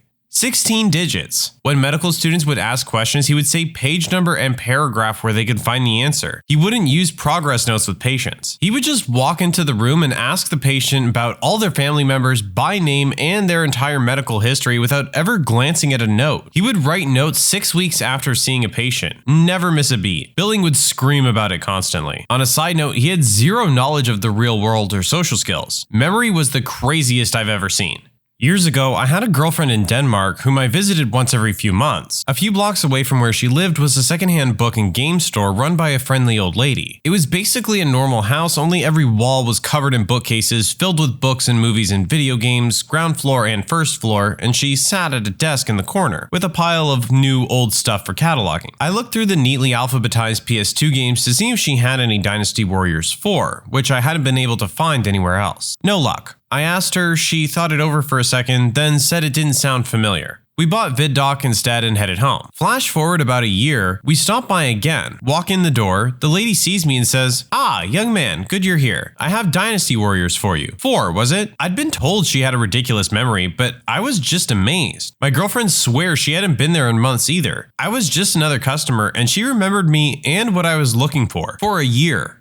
When my dad just decided to add an addition to the house. Like he'd be out there 70 to 80 hours a week, adding 3 extra floors to the house with running water up to the 3rd floor. He would rent excavators and large moving equipment, and only like 3 or 4 times would he hire an extra hand. That was amazing. Lots of dads decide to do that, but it sounds like yours actually completed it, which is absolutely amazing. My dad never did large-scale renovations, but we never had contractors do anything. New carpet? Dad. New roof? Dad. Trees cut down right next to the house? Dad. Back porch? Dad. And none of these were remotely near his actual job. My mother also took apart our very first VCR from the 80s and fiddled around with it for hours until it would work with our archaic TV. Talk about some jerry-rigging. My wife is smart, like 6 languages fluently smart without breaking a sweat. Has never not done well in school, always gets promoted, etc, etc. But no one in my family saw this because she's an introvert and tries to keep herself dumb so people get her and like her. My family and I are smart. She's next level up. So after we got engaged, family had a get together. As in cousins, friends, lots of people. As usual, we played some group games. She was reluctant, but I pulled her aside and asked her to try and fit in. She obliged, but was annoyed with me. Started with Pictionary. She schooled the room. Moved to a bunch of card games with a single deck, counted cards, knew everyone's deck, etc. Quiz board games, knew all the answers. Over and over again, she was dominant to the point of silencing my family. It was unnerving even for me. A few weeks later when we visited her family, oh, we don't play games with her, she plays to decimate the competition. Oh, did you ever consider that you all need to get good? My ex-wife is like this. No one in my family will play any games with her anymore because she always wins. There was this one time when she was on a winning streak, I decided to float the idea of all 7 of us against just her. She still won every round. Found out my little brother, age 12, has a legit photographic memory. He's a big Lord of the Rings fan and knows an abnormal amount about the series. Whenever he answers questions about it, he looks up and squints a bit. I asked him about it and it turns out that he's actually reading from the book in his head. He can even jump to random page numbers. He also knows a ridiculous amount of world history. I go to him when I need help with that. Sadly, he's adopted and we don't share the same genes. I'd like to be friends with your little brother. I'd take him to parties with me just for the Lord of the Rings trivia so I don't have to pull out the complete guide to Middle-earth. Just kidding, I don't get invited to parties. It would be interesting to find out if his memory is spatial with respect to books. If he had been reading from an ebook reader, whether he would have found it more difficult to remember. From your description of his memory, it sounds like he literally photographs the pages with his mind. Growing up, your dad is always that nut. At least mine was. Always thought of him as a joker who liked to invent stuff around the house. Long story short, when I was around 12, he made a basic hydrogen engine. He was on track to making it practical for his van and was so stoked, claiming he would get up to 4 to 5 more miles to the gallon. He was able to make a small hydrogen cell and a housing for it and set it in his van. It was so complicated, I can't even explain it properly. He got 3 to 4 more miles to the gallon, so his prediction was pretty close. He was then stuck on how to get more out of it, make it cheaper, and, maybe pitch his idea to get it on the markets. One day he was Googling new ideas and came across an Aussie uni that basically did the same thing before him. I don't know the details, but it crushed him. He stopped working on it, kinda stopped making stuff. A few years ago, I was home visiting and was walking through his workshop and found the cell tucked away all dusty. It dawned on me then that I will never come close to being as smart and intuitive as my father. I told him before I left, too. My old man cried, I cried. It was great. Man, beautiful and sad. I bet it meant a lot to your old man hearing you say that.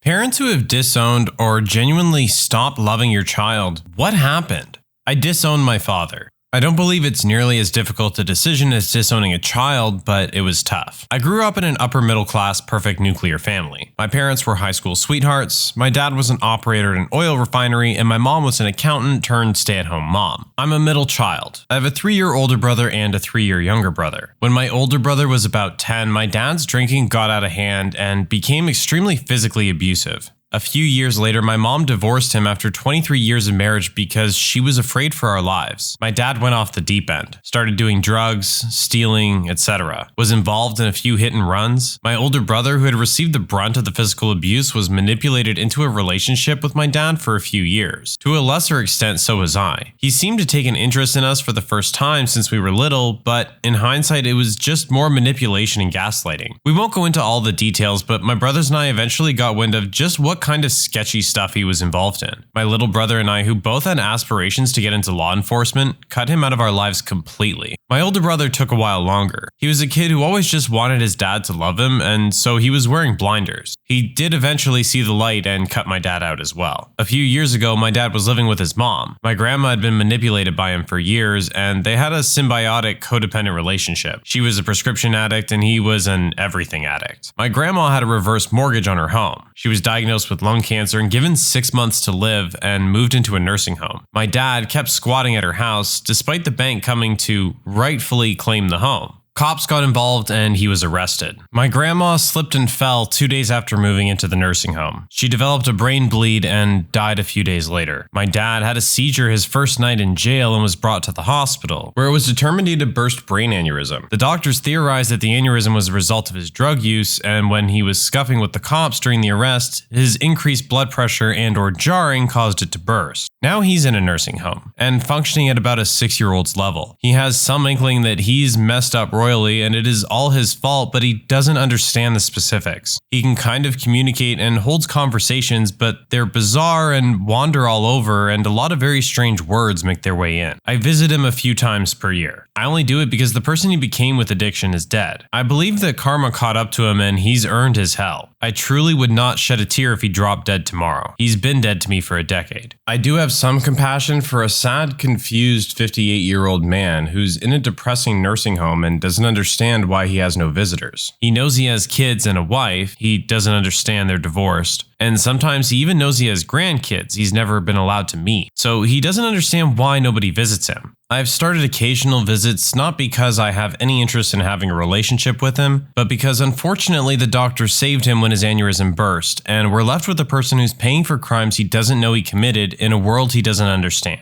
He sometimes cries when he asks to see pictures of that little boy, my nephew, his grandson, and I have to explain yet again why he isn't allowed to meet him. He asks me questions about that cop, my little brother, whose name he can't remember. He looks so proud when I tell him that his son is rising through the ranks and just became a canine officer. It's like a shard of the dad he was 25 years ago has surfaced, and everything in between only exists as a convoluted fever dream. It tears my heart open as a human to see his suffering, but in a really twisted, sick way, it gives me satisfaction that his actions caught up to him, which makes me hate myself even more than I already did. I doubt anyone has read this. It wasn't supposed to be a novel, but that's how I disowned my dad, then kinda developed a minimal relationship with the ghost of his former humanity that now occupies his body. My heart goes out to people who have had to disown a child. I was extremely fortunate to have an incredible mom and extended family to support my brothers and me, yet I'm still damaged from my time with him. Having to choose between compassion and love for a flawed person and your own or your other loved one's physical and mental well-being rips something open inside of you and leaves you permanently scarred.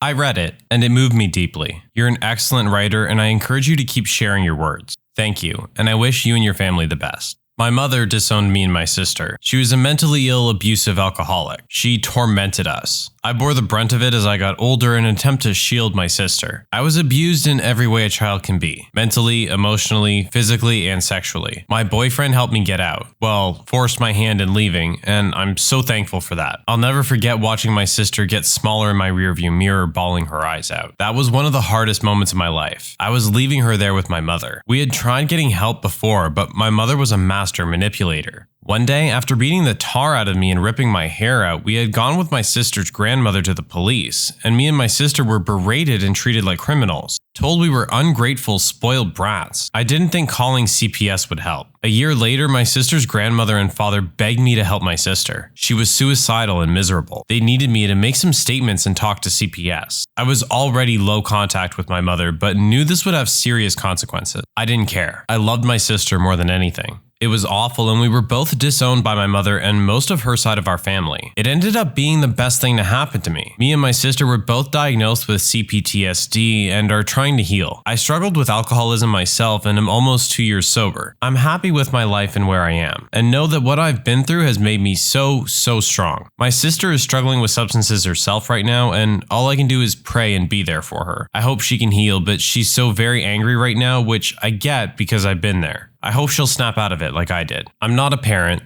I've never disowned a child. My parents disowned my oldest sister. I'm the youngest of 3 girls. My oldest sister had a horrible relationship with my father. Blames me for getting in the way of their relationship. She had her first baby to spite him when she was 16 years old. My father refused to give her any money because she met a deadbeat child predator and got pregnant again and again and again. She constantly put herself and deadbeat before the kids. Dad would send money to girls for Christmas and birthdays and never heard a thing. He finally gave up. She's 30, has 6 daughters, and lives in a mobile home in North Carolina. We hadn't seen or heard from my sister until June of this year. My oldest niece contacted me asking to come to Florida, where I live, for the summer to get her and her sisters out of the trailer. I agree, contact sister, and she agrees. I set up plane tickets and organized the rooms they'll stay in. When they got here, they were completely disheveled, clothes visibly dirty, smelled foul, so covered in lice that my white towels stained gray from removing them. My niece informed me that they had been without water and electricity for 6 months. They live in a 2-bedroom mobile home. There are holes in the roof, bugs and rats everywhere. As a family, we decide the girls aren't going back to North Carolina. We tell my sister to come to my parents' house in Florida to get her life together and get back on her feet. She refused because Deadbeat is not invited. Ironically, she found out that Deadbeat is cheating on her. She confronts him and he kicks her out of their crap hole trailer. Deadbeat said, "I would rather be homeless than live with you." Sister now works for the dollar store and doesn't pull her weight with kids. At least the girls are safe now. Edit. I never really finished my point with the story. My parents had disowned my oldest sister when she moved to North Carolina with Deadbeat for 6 years until my niece reached out to me through Facebook. I had never even met my 2 youngest nieces until this event. I regret turning my back on my sister. I really hate her and what she's put her babies through, but if we stayed in her life for those 6 years, we maybe could have prevented this.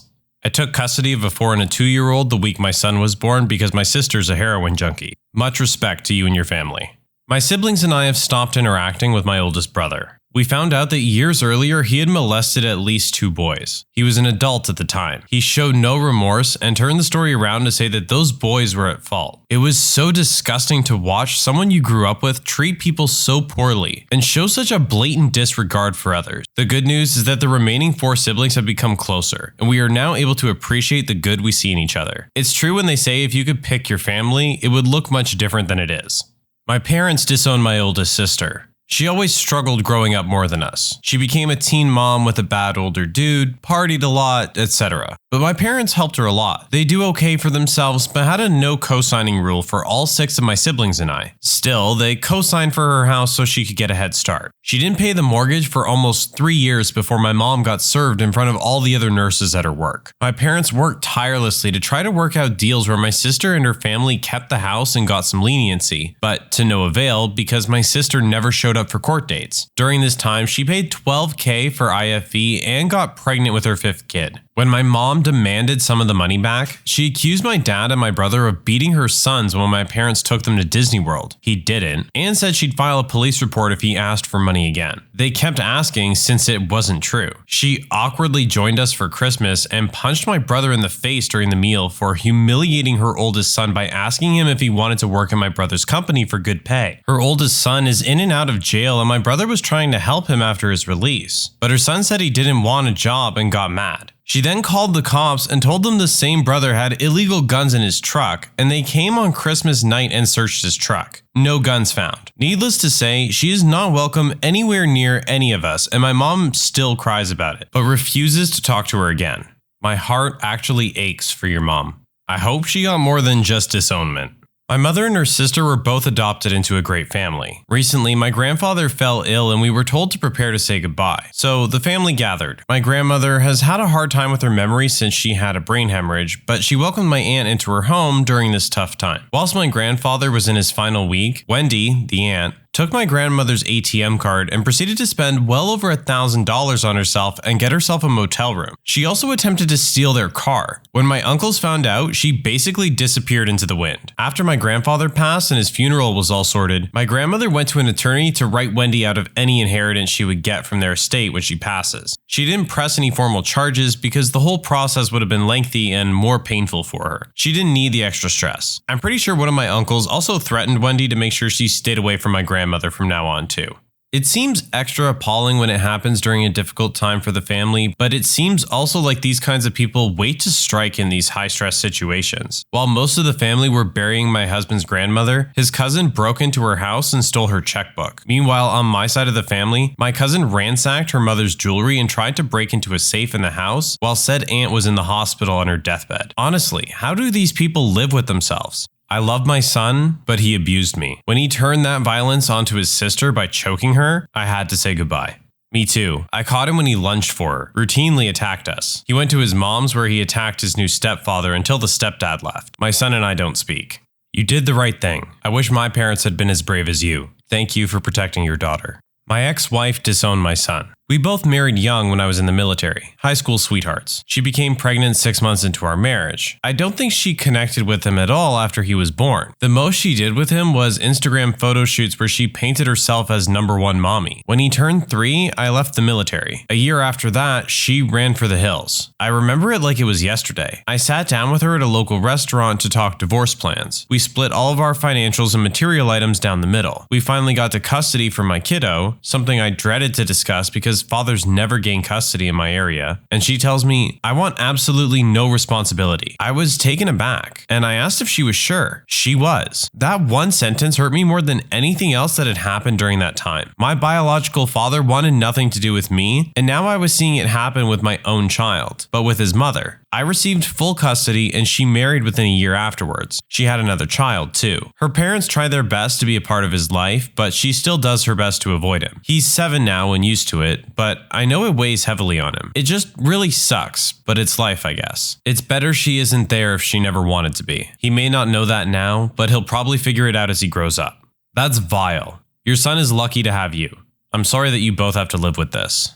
I was raised by a single mom. It definitely messes you up a little bit at first, but you grow up and life goes on. I was bitter towards my dad, to say the least. Wondered why I wasn't ever good enough, but then you reach a point when you realize they weren't good enough for you. If she was in his life, it would probably be more damaging to him. My mom was a super mom and brought peace into my life. Gave me all the love in the world. You're the super dad and he's better off just having you. I'm 38 years old. Trust me, one super parent is enough in life. Not my kid, but my sister I raised for several years. I was a senior in high school when my parents had my sister. Completely unexpected. They were 58 and 55. I never really got to know her much as I went away to college when she was 5 months old and was in the Air Force by the time she was 1.5. I saw her twice on leave and got pics, but the way life was working out, we never really got time together. Fast forward, our dad dies when she's 2, and my stepmother's raising her. She was a terrible parent, like the kind that saw one of her kids run away at 16 to halfway across the country, another run away at 15 and get married, and one that is just a loon who spent his life bouncing around whatever hot MLM program was out there as a career. She also convinced my dad to send me to a pray away the gay camp in Tennessee when I was 15. So when my sister was 11 and begging for help, I took leave and went to her. Surprisingly, my stepmonster was happy to get attorneys to drop the paperwork for me to become my sister's guardian and even pay for it. So I'm raising my sister and things are okay until she's about 14. Then I caught her doing these videos online talking dirty to get guys to jerk off. So that was a mess of trying to get those down and suing the people that hired her to do them. Ran away for a week, hiding out at a friend's house. Found her when she was caught shoplifting. A B&E charge at 14, trying to steal the phone of a boy she was dating to see if he was talking to other girls. It happened on base and I managed to talk it out of being a bigger thing. A second B&E charge with friends breaking into the NCO club to try to steal beer. I was told I had to leave base housing at that point. My security clearance was suspended to make sure she wasn't putting me in a position I could be compromised. Still 14. Arrested with stolen military ID trying to get into a bar. 15. Escapes rehab. 15, escapes rehab again. 16, things seem good and she's taking school seriously. At 18, she was accepted to RISD, graduated with honors, and had an actual decent paying job with a web company with benefits and everything. Started getting stoned a lot and lost her job, sold her car to pay bills, lost her apartment, still hadn't bothered looking for work, got her trust fund at 24, blew over $400K in 2 years with nothing to show for it, had multiple cases against her for drugs, was restricted to the state but decided to go follow fish around anyway and sell Molly, got picked up for hooking and possession out of state, was returned to Rhode Island where she was detained and somehow released pending trial yet again. While awaiting trial, she was caught holding enough package for sale heroin to qualify as a distribution charge. By then, I hadn't heard from her for almost 7 years, and only managed to keep up with her reading the police blotter or from the occasional attorney that she had contact me to verify that I would pick up her legal tab.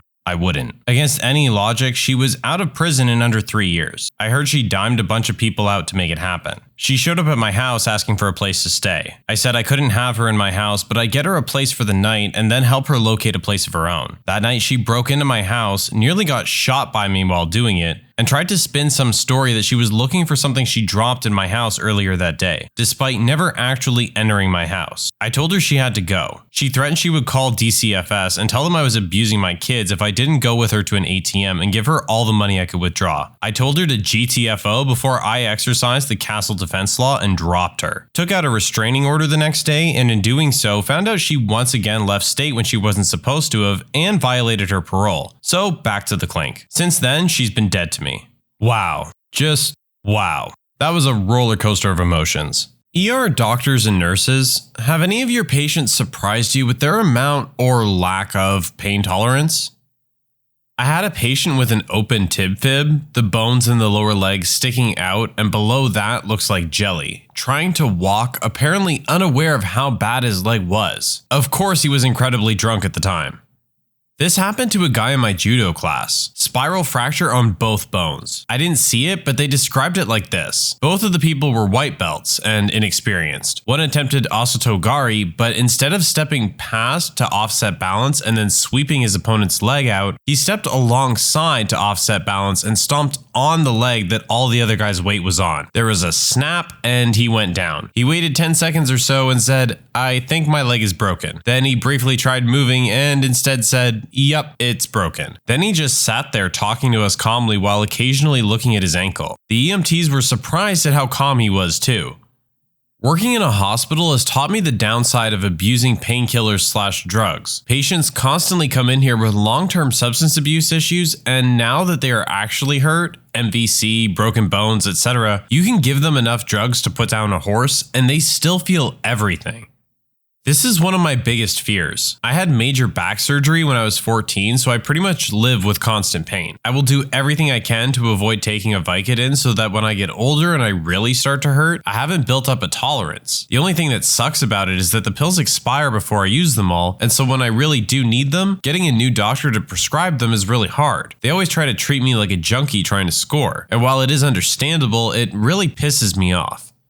My husband is a recovering addict, started out abusing pain medication after back surgery and moved on to heroin later, and we found this to be true. He's 5 years clean. Last year, we had a grease fire in our house and he ended up getting second and third degree burns over 50% of his arms. At the ER and the trip to the burn center, he kept trying to not let them give him opiate pain medications for obvious reasons. When he finally let them give him something, it was 4 times a normal dose because of his tolerance to the pain medication. Even then, it only helped him for about 10 minutes before the pain was back. It's been a long recovery from his burn. He ended up having a skin graft done over the worst part of the burn on his left hand. And the pain management part has been the hardest part for both of us. He's still on pain medication for the aching in the graft site, but he has come so far. I was a tech in the ER when the EMTs brought in an elderly woman with what they said was a sprained ankle. She had slipped while mopping a floor at work and her coworker had called it in. Turned out she had broken both of the bones in the lower part of her leg, but was sweetly chatting with us. I was impressed as soon as I saw the x-rays. EMTs had no idea and had splinted her ankle over where the bones were broken. Typically, broken bones in the legs, unless there's a huge amount of angulation or displacement, do not cause a ton of pain unless moved. We see that often in the old people with hip fractures as well. They're usually sitting there still and having no pain, but the second you try to move it, they're in excruciating pain. Same goes with trying to bear weight. I broke a bone in my foot and didn't go to the doctor until a month after. The sprain wasn't healing. The bone set improperly on its own and it causes me pain. My parents were too cheap to pay for the surgery and I can't afford it now. ER doc here. 50-year-old guy with a massive heart attack just lying there chilling. Ask him his pain level, deadpan, just a little. 5-year-old boy with both forearm bones fractured and dislocated, playing on iPad with the other arm. 60-year-old lady slips, falls, and destroys pelvic bone. Just wants 1 Tylenol and scooches out of bed wanting to walk home. After much convincing, she begrudgingly accepted that might not be a great idea. There are some pretty tough people out there. Why are heart attacks always described as massive? I never heard of any other severity. Always massive. Doesn't anybody ever get a regular-sized heart attack? Fire/medic here. Farmers seem to be tough. One time, a guy pulled up into the front ramp, got out of his truck, and walked up holding his severed forearm in his other arm. Get him in the truck, take off. Along the way, he states he lived down the road and wanted to get to us quickly. When asked why he didn't call 911, he replied, "I just cut my arm, I ain't dying." Also had a Battle of the Bulge vet tell me he didn't need a blanket. It was -7 with wind chill. My grandma grew up on a farm in Alberta and was unbelievably tough. She once broke her finger by slamming it in a car door and splinted it herself with popsicle sticks and duct tape. Later, her appendix burst, but we didn't find out until they took her to the hospital because she passed out at dinner in the retirement home. She said she hadn't wanted to bother anyone by making a fuss. Finally, she was diagnosed with stomach cancer. It spread through her entire digestive system. After she went into hospice, my mom was cleaning out grandma's apartment and found every single prescription bottle of painkillers mom had picked up at the pharmacy for her, unopened in a drawer. Knowing mom would eventually find them, my grandma had written a note saying she preferred to keep her mind clear. She was seriously tough. Yep, my old man is a lifelong farmer. A couple years back, he was chasing some escaped calves and while climbing over a fence managed to break his ankle, which wouldn't have been so bad if he hadn't kept chasing the calves. Rounding them up, got them into the holding pen, and then asked if I would be kind enough to drive him to the ER. Last year, he also nearly severed the tip of his thumb, was mooring his boat and it pitched unexpectedly and the rope got caught. He just superglued it back together. Farmers are tough. For example, a guy near me wrapped around a PTO during the winter a few years ago. He walked away and didn't go to the doctor the next day. He had breaks in both his legs and broken ribs and a massive concussion. My grandpa, who's an 80-ish-year-old rancher, got bucked off a horse. He stood up and it didn't look good. He limped away and said, "Get me a dip." My grandma handed him his chew can and drove him to the hospital. He ended up having a broken leg, 6 broken ribs, a broken arm, and a broken wrist. He's broken each arm and leg multiple times and broken every rib multiple times. Another farmer I knew got his arm ripped off in a baler when he was reaching in to clear it out. This was before cell phones and he was stuck. When night fell and he wasn't home, his dad went out 3 or 4 hours later. The first thing he said was, "Get me a beer and a cigarette, we're going for a drive." Even though he lost a ton of blood, he lived. Farmers, especially old ones, are so used to pain, I guess, they don't perceive it anymore. I know I'm nowhere near as tough as those guys. Not ER, but actually a cashier at a fast food place. A woman ordered 2 meals, and since she was a little older, really old actually, I offered to bring her food to the table so she wouldn't have to wait. I get there and her husband had wads of paper towels stuck all over his arms with electrical tape, and his right hand and part of his face were a mix of blood and second-degree burns. Turned out he was working on his lawnmower and the engine blew up on him. They stopped for lunch on the way to the hospital for the burns and the metal they couldn't get out. He was acting like it was nothing.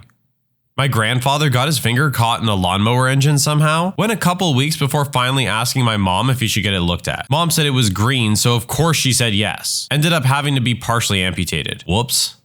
Working as an EMT, I got called to a 64-year-old female slipped in her house, possible sprained ankle. When we got there, the woman is sitting in a chair with her legs stretched out in front of her, but she had long pants and slippers on that covered the entire ankle, so I couldn't really see. When we walked in, she started talking and didn't really seem to be in any pain at all, so I figured this was going to be an easy trip. I kneeled down in front of her to take a closer look, and I wasn't surprised to find that it wasn't just broken, it was messed right up. I mean, the foot was at a 90-degree angle to the outside, and it was also leaned down, so what should have been the side of her foot was facing straight down, and the bone that should have been holding the ankle in place was pushing against the skin on the inside of her ankle so hard that it was about to rip through. I was bewildered at the fact that at that moment she said, "It doesn't hurt, so I hope it isn't broken." She hardly made a peep on the ride to the hospital. 35 miles, very bumpy. Come to find out she had multiple sclerosis, and that made people feel pain differently.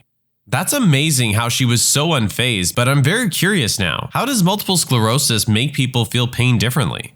Most neurons are coated in something called a myelin sheath. It helps signals move faster. MS strips the neurons of this myelin sheath, causing the signals to move slower. Therefore, any normal body responses would be delayed by a lot. It's especially bad when it happens in the brain, as they cannot repair themselves. That's pretty much what MS is. It's pretty much the body attacking itself, and that's why it's so difficult to treat.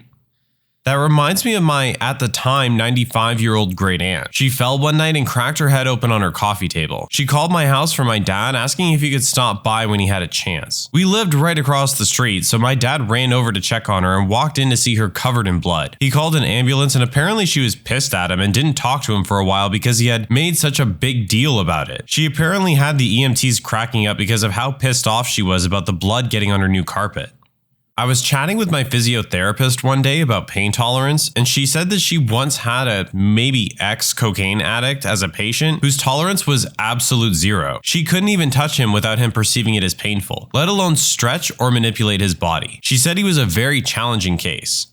That sounds extremely tough for the doctor especially. Was that because of the guy's addiction? Cocaine won't do that, but opiates like heroin can cause this. It's called hyperalgesia.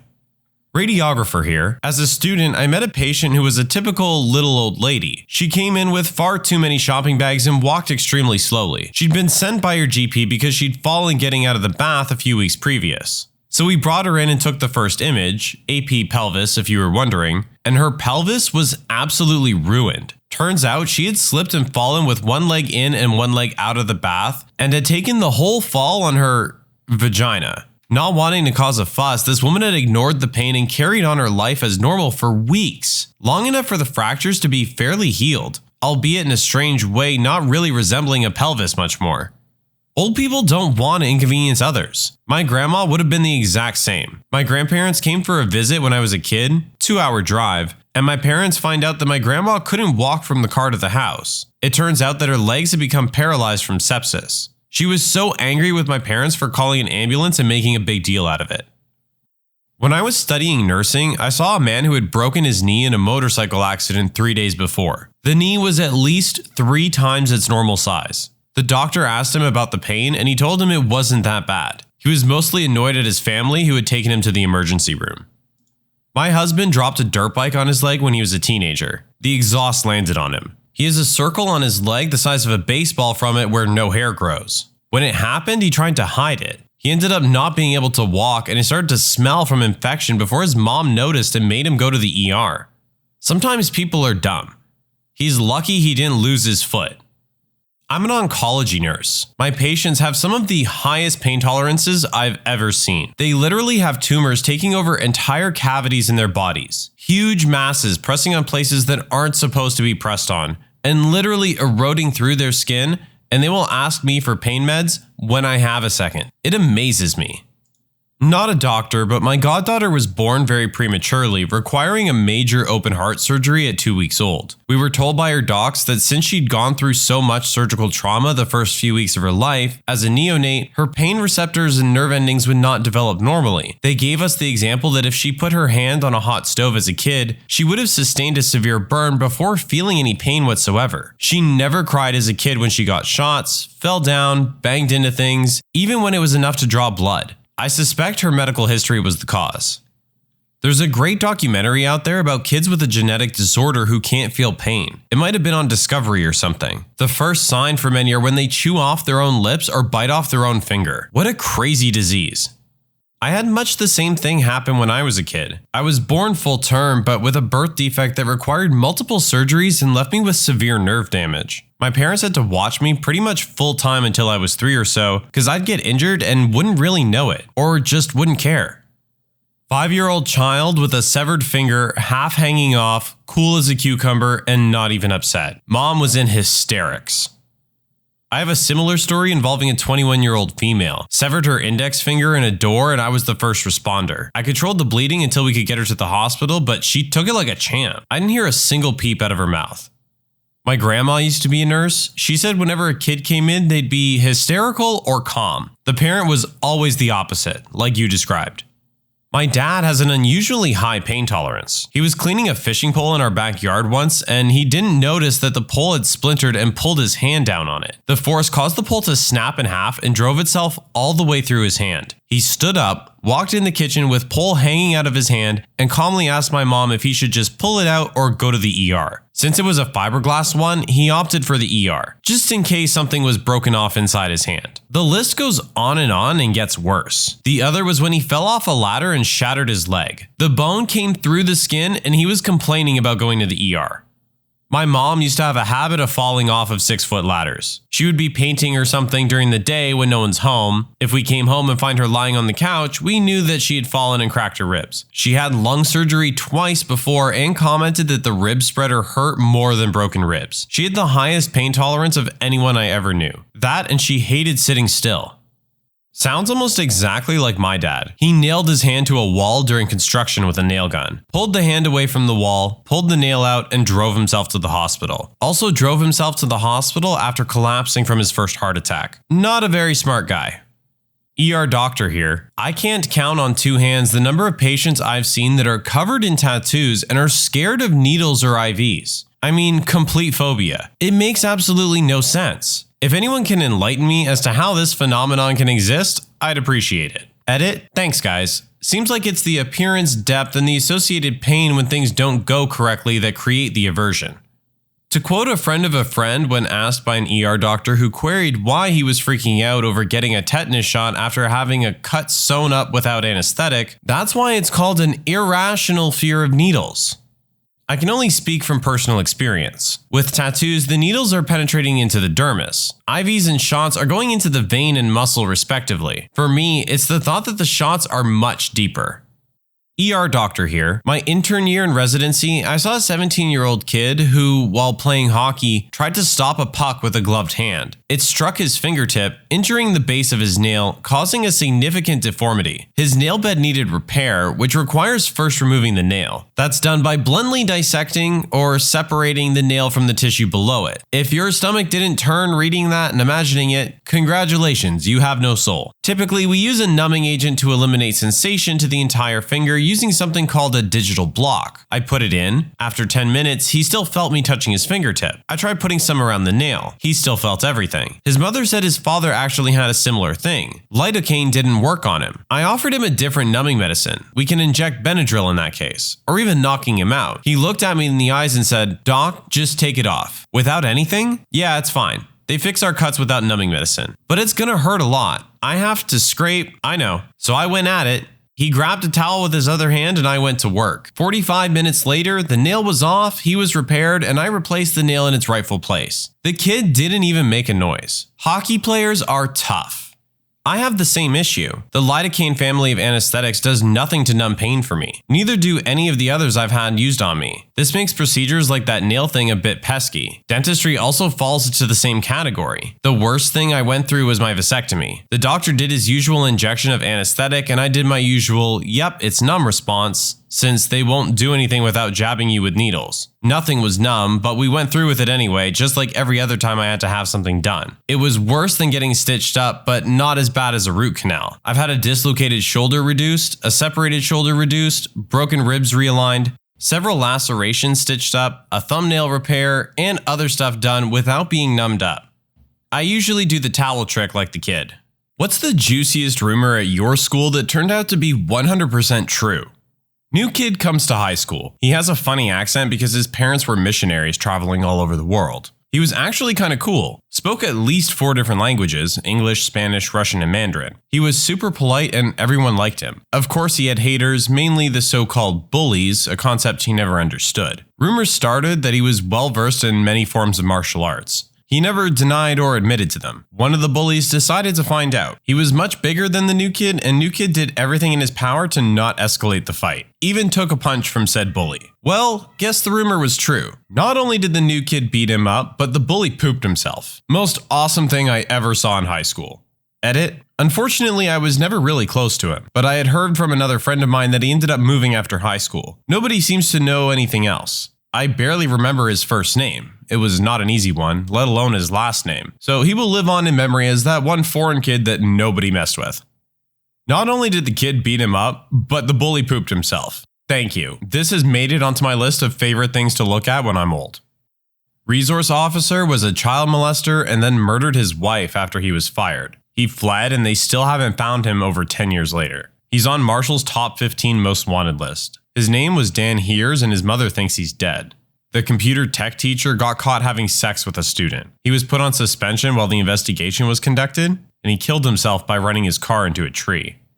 The science teacher was a pedophile. Some kid found Viagra in his desk, and he was put in admin leave when they found a used condom in his trash after the search. Then kids came forward. Was not pretty.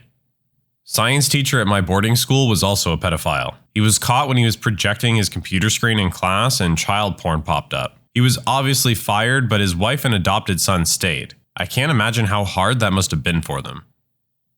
I'm 90% sure my former science teacher was also a bit of a pedophile too. He would get uncomfortably close to girls and try and look down their tops. It was only after I left that school that I heard he got expelled for inappropriate behavior. Later, I heard he had moved to some Asian country to teach there. Who knows what he's up to over there? 2 teachers that were married to each other were sleeping with students. The husband was the first to do it and the wife found out and slept with some of her students as revenge. Also, the resource officer was sleeping with some of the 18-year-old seniors. All got confirmed when they were fired for it. Well, the teachers got fired. The officer got moved to bicycle patrol. My school had a similar incident. Wife was fired for sleeping with a student. They got divorced, and then the husband was fired a few years later for the same thing. The students were 18, so no one went to jail. Ah, yes. Find out your husband's cheating on you? Don't divorce him. Nah. Start cheating too, with people that will get you fired and possibly jailed. This one girl would make those colorful friendship bracelets made out of needlepoint floss for every guy she gave a BJ to. There were lots of bracelets. Is that so she keeps track of repeats? Rumor had it that a teacher was having sex with some of his students that wanted higher grades. No one believed it to be true because he was married and just had his third baby. 100% true, and all the students were proud of it. He's still in jail 5 years later. This is one thing I've never understood about the American education system. Why do you have your teachers set your exams and give you your grades? Surely it defeats the point of having an examination in the first place and risks students/teachers blackmailing each other as seen here. An abortion using a coat hanger where a student bled to death. It happened years before I attended the school and was the basis of the ghost sightings near the bathroom. Man, this is disturbing as hell. That there's an underground bunker from the Cold War era below the school. Not only is it there, but it turns out you can access it from the PE changing room through a secret trap door. Edit, it's in Krakow, Poland because so many of you were curious. But looks like there's actually lots of schools that have one. Edit 2, also it is confirmed to be a bunker, but it was built before the school existed and was most likely emptied by previous owners of the building. My school had one of those as well. The hatch was hidden in the cafeteria kitchen. Its existence was confirmed when our recent American history teacher went down and took pictures for our Cold War unit. He said that most of the tunnel had been filled in with concrete, but there was still substantial walking area.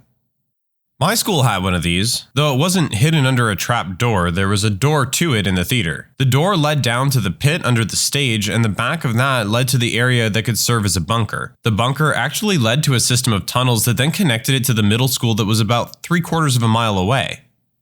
Reminds me of my high school. It used to have a coal-burning boiler, and there was a massive coal room that extended out underneath the marching band's practice fields. Some stoners I knew would sneak in there to get high, and they bumped into the art teacher in there. The art teacher had the same idea. Why is it always the art teachers? In middle school, a rumor floated around pretty much most of the school that the principal had a consistent record of sexual assault. And what do you know, he got arrested for sexual assault when I was a freshman in high school. It was all over the news and everything. The government/politics teacher at my school quietly retired because it was sort of an open secret that the girls could get a better grade in his class by wearing low-cut shirts. I don't know if he ever did anything though. A younger male teacher, upper 20s, newlywed, was having sex in his classroom during lunch with an older female teacher, married in her mid-40s. A student caught them and filmed it and pretty much blackmailed them into turning themselves in. Well, at least he was sleeping with a teacher and not a student. Well, that's a plot twist I could get behind. A student used blackmail to get the offenders to do the right thing for once. At one of the schools in my country, someone caught the principal and some other teacher having sex. They dragged him all over social media and they ended up ruining his life. The guy killed himself.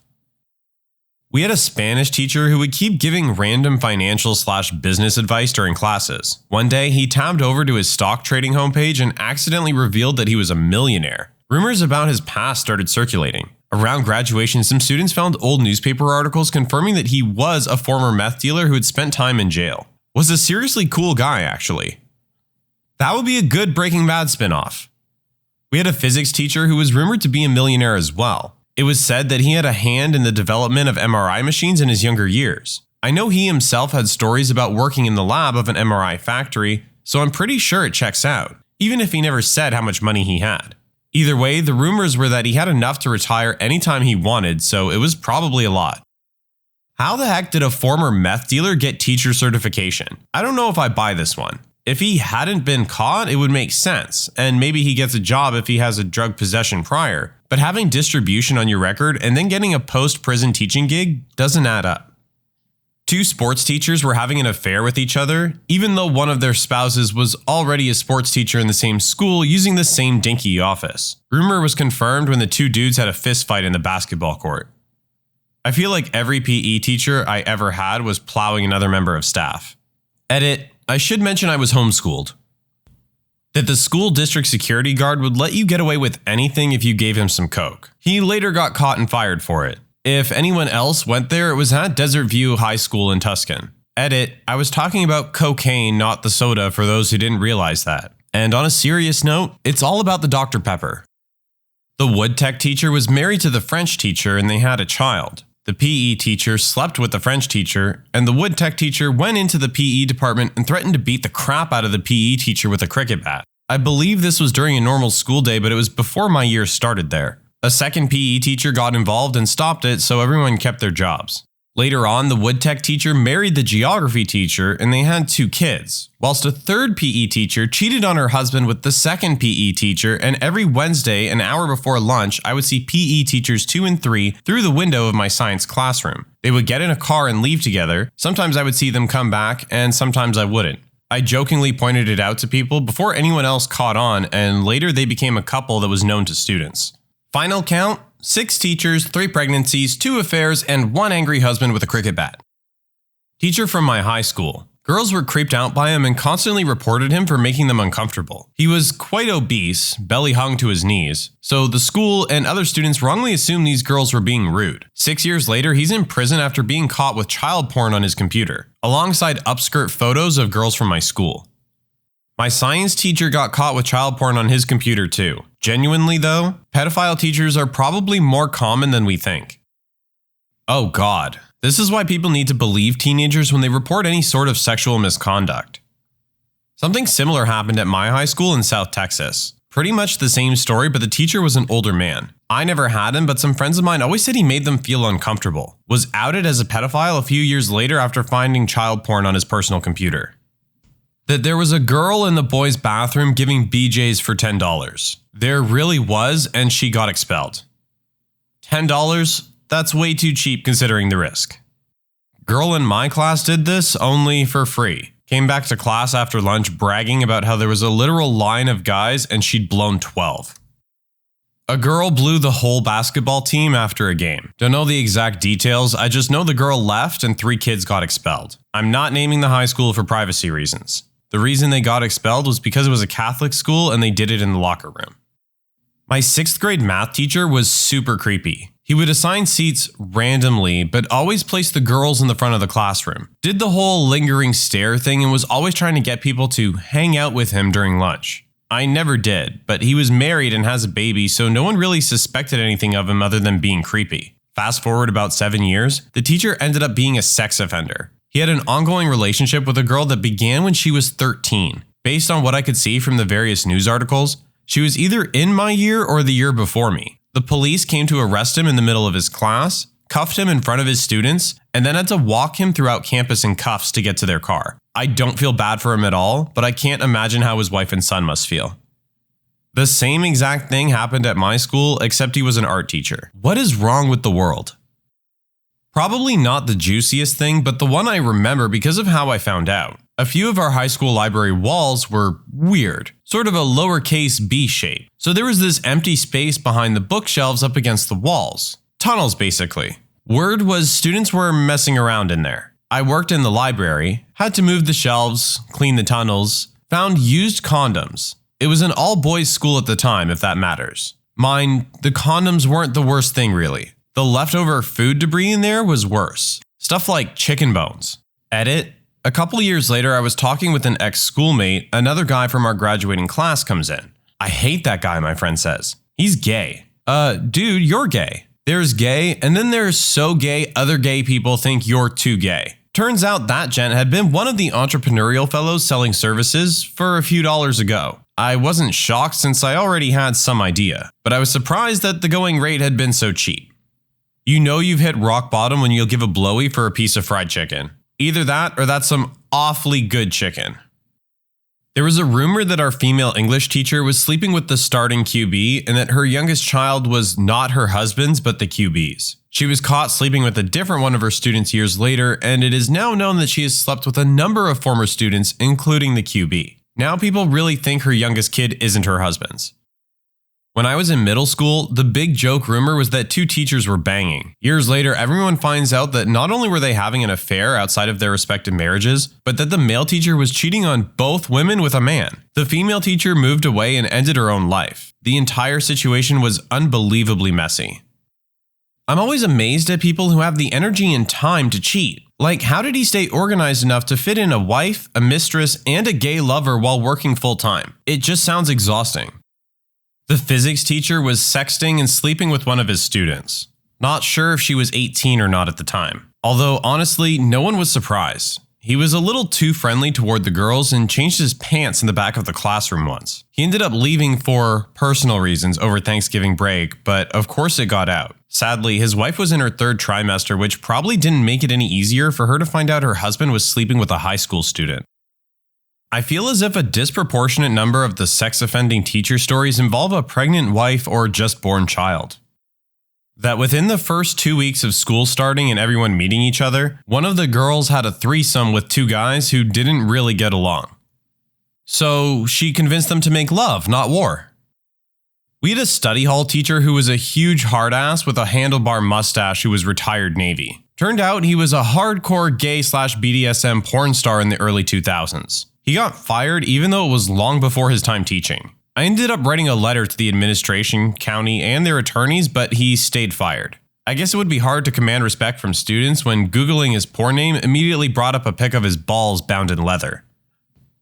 Our math teacher in high school had a student teacher she was helping train to take over for her when she went on maternity leave. The student teacher was maybe 20 or 21 and a fairly attractive young woman, so naturally all the guys in the class had a crush on her. One guy in particular was a super senior, around 18 to 19. He flirted with her non-stop and she would act super embarrassed and blush and in a non-committal way tell him to knock it off. I'm sure you see where this is going. Well, towards the end of the semester, he bragged about going out on a date with her and how they went to the movies, then he went back to her place and they had sex. We all thought he was full of it, but the rumor got around the school and of course the teachers and faculty found out. Then one day, she's just gone, and we had substitute teachers for the rest of the semester. We all knew what happened. Looking back, it's kind of a shame that she probably wrecked her future teaching career because of him. Yeah, teachers shouldn't start that young with people they were allowed to bang a few weeks ago. A girl got caught giving her boyfriend a blowjob in one of the stairwells of my school. The government teacher, one of the most ultra-religious and pure-hearted individuals on earth, was the one who caught them. Ended up in a science class with the girl. She did not care at all that she got caught and took her legend status like a champ. Still makes me laugh over a decade later. Similar thing happened at my school, but the guy got put on the sex offenders list even though they were both 14 and the girl initiated it. She wasn't punished. Georgia schools suck. There was this couple I knew in high school who did stuff like this. Our school was small and we just had tables, mesh tables, important, out on a black top that served as an all-purpose courtyard and lunch area. Since the girl wore skirts, he would often finger her under the table during lunch. Teacher walked by and somehow didn't notice. She even blew him a few times in full view of everyone, thinking she was being slick. Also, there was this time I had to deliver something to the chem room and this girl, different girl, was giving a hand job to 2 guys at once during class. Their seat was in the back, but in line of sight of the teacher's desk. Don't know how they never got caught. Very attractive, married with kids PE teacher was screwing very attractive, married with kid English teacher. We all thought they were just very flirty people, but nope, full-on affair going on. I call bull. I've never seen a remotely attractive PE teacher.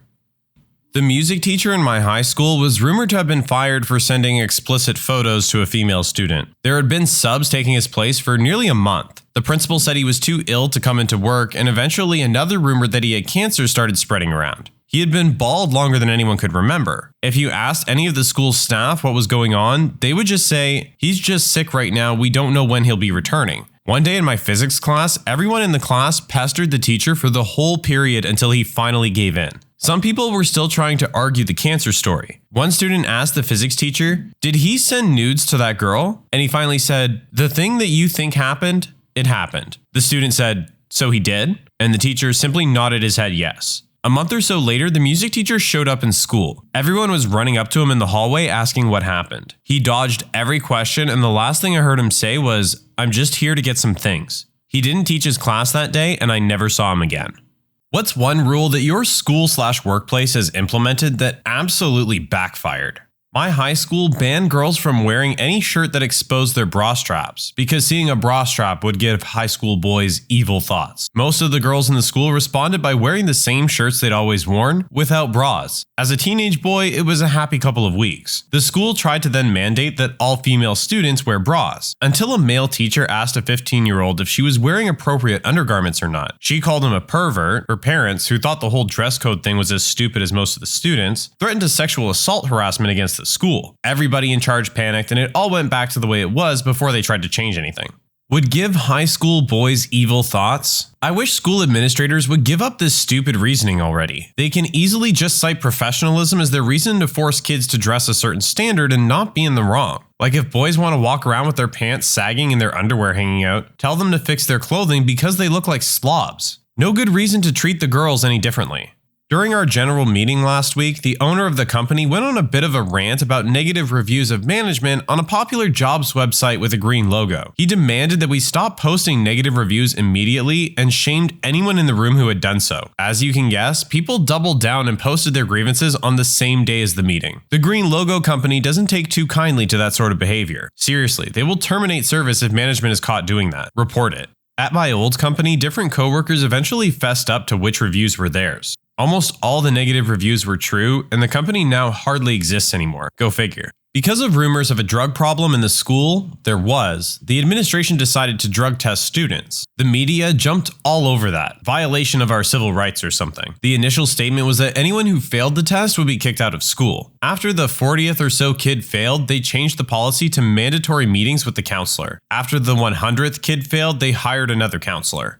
Our school just brought in drug-sniffing dogs that would randomly come into classroom. The thing was, the sheriff's department would always be parked in front of the school before the first bell with clearly marked canine cars. So anybody who had drugs would see the cars and just skip school that day. Absences increased massively. If you signed up for any extracurricular activity, including sports, clubs, band, etc., you were also signing yourself up for the possibility to be randomly tested. I got tested once, and it was right after I got foot surgery. So of course I tested positive for painkillers. The school nurse even had them locked up in her office if I needed them. The school admins threw a huge deal about it to my mom, and needless to say, she was not very impressed. My old boss tried implementing an incentive scheme for the underperformers, while anyone who consistently did well received nothing. 3 of us quit within a month. I worked somewhere that had an incentive program for top-earning departments. They announced in advance that they were discontinuing it. Everyone, while not thrilled, was okay with it because it was only a small sect of employees who were eligible, and they kind of knew it was bull because no one else in the organization was eligible. Come to the month it was supposed to go away, they accidentally issued every employee another bonus. They weren't giant bonuses, 300 to 500. They immediately announced they were going to pull them back over the course of the next 3 paychecks, taking 30, 30, and 40% of the bonuses back each check. Our entire department quit, just walked. What's funny is that in a similar result to your situation, the departments across the company who were underperforming, they didn't get the bonus, so none of them quit. They lost their best performers over what equated to about a $2,000 per location bonus. My high school did something like this. They hand out these tickets to teachers to give to students to incentivize them to behave better. Well, most teachers gave them out to students who normally behave badly if they were having an uncharacteristically good day. Meanwhile, students who always behaved well got nothing. It didn't really backfire for them because the well-behaved students didn't care enough to rock the boat. I did get a couple because I had one teacher who would wait until the end of the year and give them out to the students with the best grade in his class. Trouble was, by then the candy bars were gone and there weren't t-shirts left in my size. All that was left was office supplies, Mardi Gras beads, and t-shirts either too large or too small. We used to be allowed to stream music and such on our computers. Spotify was an approved program and would come installed on your computer. Someone complained about productivity despite us always doing our work, and so they banned streaming of any kind on our computers. But now everyone just listens on their phone, so you walk around the office and nearly everyone has their phone out now, so it looks even worse when sponsors come into the office. Yo, Pandora, Spotify, and YouTube are easily my best work friends. Banging out emails all day without listening to music would be borderline unbearable. Strange that they'd make a stink about Spotify causing productivity, but I have seen some offices ban music streaming because their office internet bandwidth slows to a crawl when everyone is running Spotify on their computers. Work instituted a point system for being late or calling off sick. Accrue too many points and you get written up, fired if it continues. They doled out the same number of points whether someone was a minute late or called off altogether. And if an absence lasted up to 5 days, it was still only one absence. So anyone who overslept or encountered heavy traffic and was running late would just stay home for the rest of the week. After several months, they decided that being late was only worth half a point. I used to manage a casino that had the exact same type of thing. The way it was abused is if someone was running late, they would call to say they were en route and could you please not give them a demerit. If you refused and said that they would get one, they'd just say, okay, I'm canceling my shift then. Same demerit, so why not take a Friday night off? Upper management never figured out how the system was stupid and refused to remove it, so we just stopped handing them out. Side note, it is better to reward good behavior with incentives rather than punishments for bad. 1 month, no late, no cancel, free meal. 2 months, half a day off with pay. Compare this to lost time for lates and no-shows, and so on. I worked at a place with that system. I missed 14 days total in increments of 3, but only got docked 3 points. In my defense, it turned out I was allergic to the product we made there, a type of plastic, the one they used to make chairs. And that's why I ended up missing work so much. That's the one workplace I wish I could have made work out because I adored the job, my coworkers, and my boss, but the job itself didn't like me. Back when I worked at Disneyland, they had a system like this, and I believe most, if not all, departments followed it. If you called in sick, you received 3 points. You could call in sick for up to 4 consecutive shifts on the same 3 points. On the 5th shift, you were put out on a leave of absence and required a note to return. If you were late, you received 1.5 points. Depending on your status or seniority, you were written up based on the number of points you accrued in a selected amount of time. For example, 9 points in 3 months, 12 points in 6 months, 24 points in a year, etc. The points would fall off 1 year from the date you initially received them. Here's the kicker. They also have a call-in option called dependent. A dependent call was 0 points for up to 3 consecutive shifts. When that was first instituted, it was meant for people who have dependents that they need to care for at home, namely children or elderly parents. At the time, you had to qualify for it by having these dependents listed on your tax forms with HR. If you didn't, you got 3 points. Later, Disneyland was forced to open the option to all cast members, but revised the policy to limit all dependent calls to single shifts, no more consecutive shifts, and cap them at 4 a year. They were use them or lose them, and they'd reset on January 1st. Furthermore, the CM would have to say who they were caring for, kid or mom. Do you know how often people called in dependent on January 1st? Most of the time when they left their voicemail, we could still hear the party going on in the background. It wasn't unusual to have massive staffing issues on January 1st because people who were not scheduled to work didn't want to come in because they had already received the day off or wouldn't answer the phone. And these kids were calling in to care for their grandmothers. Seriously. I don't know if Disneyland still uses that point system, but in theory, you could miss about 25% of the year if you watched your points carefully, balanced your sick and dependent calls, and were never late when you did show up. In our office, we were not allowed to have more than 14 consecutive days off. So one guy booked a cruise for a month, booked off 14 days, then 1 day back, then another 14 days off. He called in sick his 1 day back. Here in the US, some people don't even get 14 days off a year. If I remember statistics correctly, the average was 13 days per year. Edit, after a quick search, public sector is 20 to 22, private is 13 to 15. Edit 2, I'm just posting averages. The range is from the fact that it comes from multiple Google results. Many people in the US are replying that they have a lot more or less. Keep in mind that this is averages for all jobs in the US. We weren't allowed to be friends with kids in grades above us, but we could be friends with kids in grades below us. That rule didn't last long. I feel like a lot of these could have been avoided by stopping to think for a few seconds. This is something you reread and then reread again in disbelief. I'm not even sure that counts as a backfire. That's just a facepalm. At an industrial site I used to work for, they introduced an absolutely no overtime policy. The people that most commonly worked overtime were the maintenance guys. They had to cut out their preventative maintenance in order to make their hours while being available for all shifts. It took 3 months of daily breakdowns before they decided to try something else. Honestly, having 3 shifts worth of maintenance guys doing things round the clock would be far better than my last job. I was part of the maintenance group for an aging 50-year-old power plant, and the management upstairs decided that only operators worked in shifts. Maintenance had to make do with only 8 to 5. Overtime for the workers barely existed, and since I was a frontline supervisor, I wasn't being paid anything at all to oversee them when things went into overtime, because I was reclassified as salaried while still being dinged for being late or taking leave, due to them giving us issues for the number of leaves compared to the rest of our country and our industry. The place I worked at did something similar. We worked a 40-hour work week, 5 days at 8 hours each. Here in Australia, after 38 hours you get paid overtime, so each week we got an option, either 2 hours overtime pay each week, or we could take off 2 hours early one day. Usually Friday it was often half and half with who did what, so there would still be a few mechanics to do any work. Management made a change where there was no overtime to be taken at all unless we got written approval by the GM. So we all started taking off at 1:30 on Friday, leaving the workshop deserted. So they started making us do a 7-hour and 36-minute workday 5 days a week. As a screw you, we would just not finish up and sign off any of the equipment after 1:30 on Friday. It was still going that way when I left. The mess that place turned into is why I never finished my apprenticeship. My old workplace did something similar. We used company trucks, so they instructed us to start cleaning up at the job site early so we could get back before the 8-hour mark. The problem was that it usually took a lot longer to finish a job that way because of all the wasted time driving, setting up, breaking down, and driving back. A job that could have been done in 1 day with 2 hours overtime now took 2 days to complete. But hey, at least they weren't paying overtime. Boss insists that lunchtime is from 12 to 12:30, no exceptions. Lunch is not paid time. The second day, he comes in hot to trot with something for me to do between 12 and 12:30 and needs it done right away. I look over at my clock, which says 12:09 or whatever, and say, "You said yesterday that lunch is from 12 to 12:30, no exceptions," and went back to my sandwich. If I don't get paid from 12 to 12:30, there's no way I'm working for free. We have the same thing with smoking breaks. I don't smoke, but I see my colleagues doing this. There's a fixed schedule which group can go to the smoking area at which times. Result? Smokers declining or leaving meetings or tasks mid-work to go for a smoke at the right time. So much trouble, but yet the management did not change anything. I had the exact same conversation with our boss. He insists lunchtime is unpaid, no exceptions. So we insist we don't work at lunchtime, no exceptions. He still doesn't get it.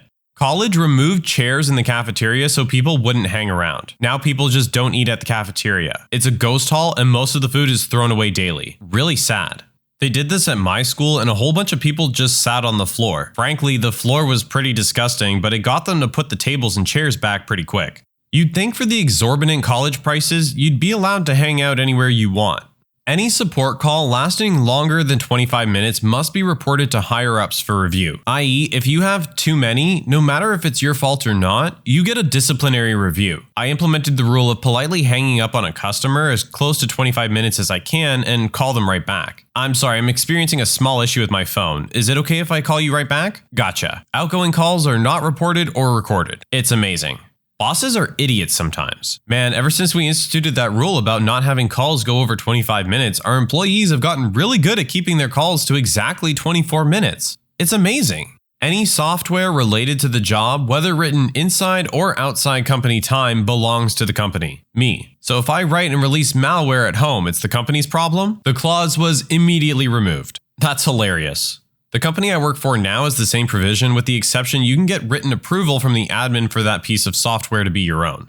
All printers were defaulted to print two-sided and you were unable to disable that feature. The thought process being that this would 1. Reduce paper waste by literally cutting consumption in half, and 2. Prevent people from printing out personal crap on work printers. This was decided by a committee of people, primarily from HR, who were tasked by the CEO to find ways to reduce costs and improve our corporate culture. To improve our work culture, we basically decided that we'd be annoying about work printers and then we'd all sing together and have a Coke. What ended up happening instead was that corporate finance had a fit because you can't or shouldn't print financials double-sided and the IRS doesn't take too kindly to getting filings delivered to them in that fashion. Reverse the policy? Nope. Just force areas to add blank pages into documents so that we trick the printers. HR then implemented their new Justapost system where you were rewarded for turning in anyone who was doing personal business on work computers or on work printers. The problem was that a stunning amount of personal business was actually stuff like employee benefit stuff, filing insurance forms, submitting flex pay receipts, scanning your transcripts for our tuition assistance program, etc. While the VP of HR decided to go full-on antagonist and say that employee benefit stuff wasn't work-related and needed to be done at home on your personal PC, our chief legal officer came down as our voice of moral reasoning to say that that was bull, and only then did some of the stupidity unfold. The printer thing was done officially once the CAO and CFO started getting double-sided financials. When they complained, their underlings gave them time studies to show the financial cost of having highly paid CPAs do crap like insert blank pages to trick printers instead of,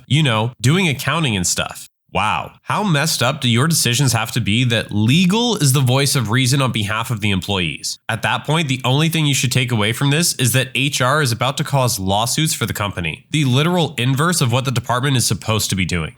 My friend worked as a technician at a place that did installation for telecom, sound, cable, pretty much anything tech related really. The techs were paid by work order completion. Each job had a value that got paid out when you finished the work order. The experienced techs could finish more jobs in a day and made some seriously good money. They were motivated to work faster to get more jobs done, but also to do it correctly, because having to go back within a certain time window and fix a problem didn't pay out, so it lost money. Well, some new management came in and decided to change everyone to hourly wages. Their idea to make techs focus on getting the job done right and not rushing it. All the really good techs saw a massive pay cut from it and immediately quit. The rest of the techs suddenly had no reason to finish jobs quickly since you got paid the same whether you did 2 installs or 10 installs in one day. So everyone just started slacking off. Within a few weeks, the orders were backed up so bad install dates were pushed out for a month or more. And when people finally did get their stuff installed, it took all day instead of a couple of hours. That one change completely screwed over the company. Nothing like greedy management to completely mess up a good thing.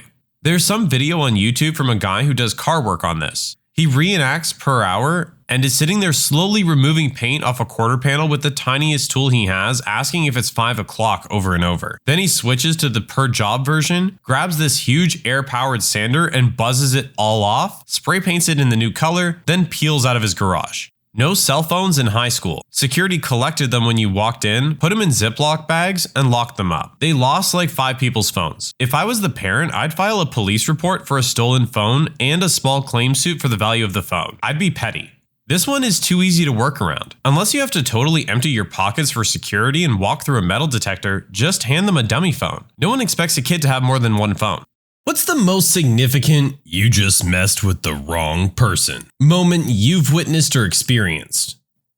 I stopped in Reno overnight while moving across the country. Had everything I own in a little beater I bought for the trip. All night, I'm keeping an eye on the parking lot. There's a cop car in the lot. Sure enough, late that night, I see a shady guy walking slowly along the line of parked cars, scoping them out. To my surprise, he decides the cop car is the one he wants to break into. So he takes off his shirt, wraps it around his arm, and starts hitting the window with his forearm. I call the front desk and let them know what's going on. The lady says she's calling the cops. I tell her it's a cop car he's trying to break into, and ask if there's a cop staying in the hotel. She says that she'll check. About 30 seconds later, a very angry man in his boxers thunders out of his room and tackles the dude. He messed with the wrong person. Why of all the cars would he decide that the cop car was the one to break into? That just sounds like a bad plan from the start. My father recently told me a story about this jerk who he works with driving trucks for different distributors. They have no smoking areas because of food productions and things like that, but this jerk decided to smoke there anyway, putting his butts out in a styrofoam cup. Anyway, after a while, his truck was loaded, and he decided to just throw the cup out the window after getting his truck, when a man walked past and asked him calmly to pick up the cup and put it in the bin. To which this intellectual giant of a driver says, "If it's so important, why don't you put it in the bin?" before driving off. Without making much of a reaction, he picked it up, walked to the bin, then makes his way back inside. When my father gets back to the main truck depot, he sees this driver getting yelled at by his boss. Turns out there was a conference being held with some overseas members of the company and the CEO. The CEO whom was told to pick up the cup. They instantly barred the driver from the site and all associated sites, and my father's boss had to jump through hoops to not lose the contract renewal. I can't imagine the level of ecstasy that CEO would have felt during the whole situation, knowing that this prick doesn't know who he is. When I was a senior in high school, I was at some house party. There was this chick named Rachel there, a notoriously crazy girl who was known for causing trouble anywhere she went. She was also a pretty big girl, maybe 5'9" with broad shoulders. Anyway, out of nowhere, she just starts screaming at another girl, Sarah, a shorter, skinny thing, who was honestly on the other side of the room doing absolutely nothing. Rachel gets up in her face, starts cussing her out, and pushing her multiple times, obviously just trying to start something for the heck of it. Rachel finally decides to throw a punch, and I kid you not, like a flash of lightning, Sarah just launches at Rachel, starts beating the crap out of her face, knocks her on her butt, and strongholds Rachel's hair and starts slamming her skull on the brick fireplace in the house. I think she must have knocked Rachel out for a minute, because Sarah decided she was done and just stood up and walked away. Turns out Sarah's older sister was a competitive female boxer and showed her a thing or two about fighting. Lesson learned, just because they're small doesn't mean they can't beat the crap out of you.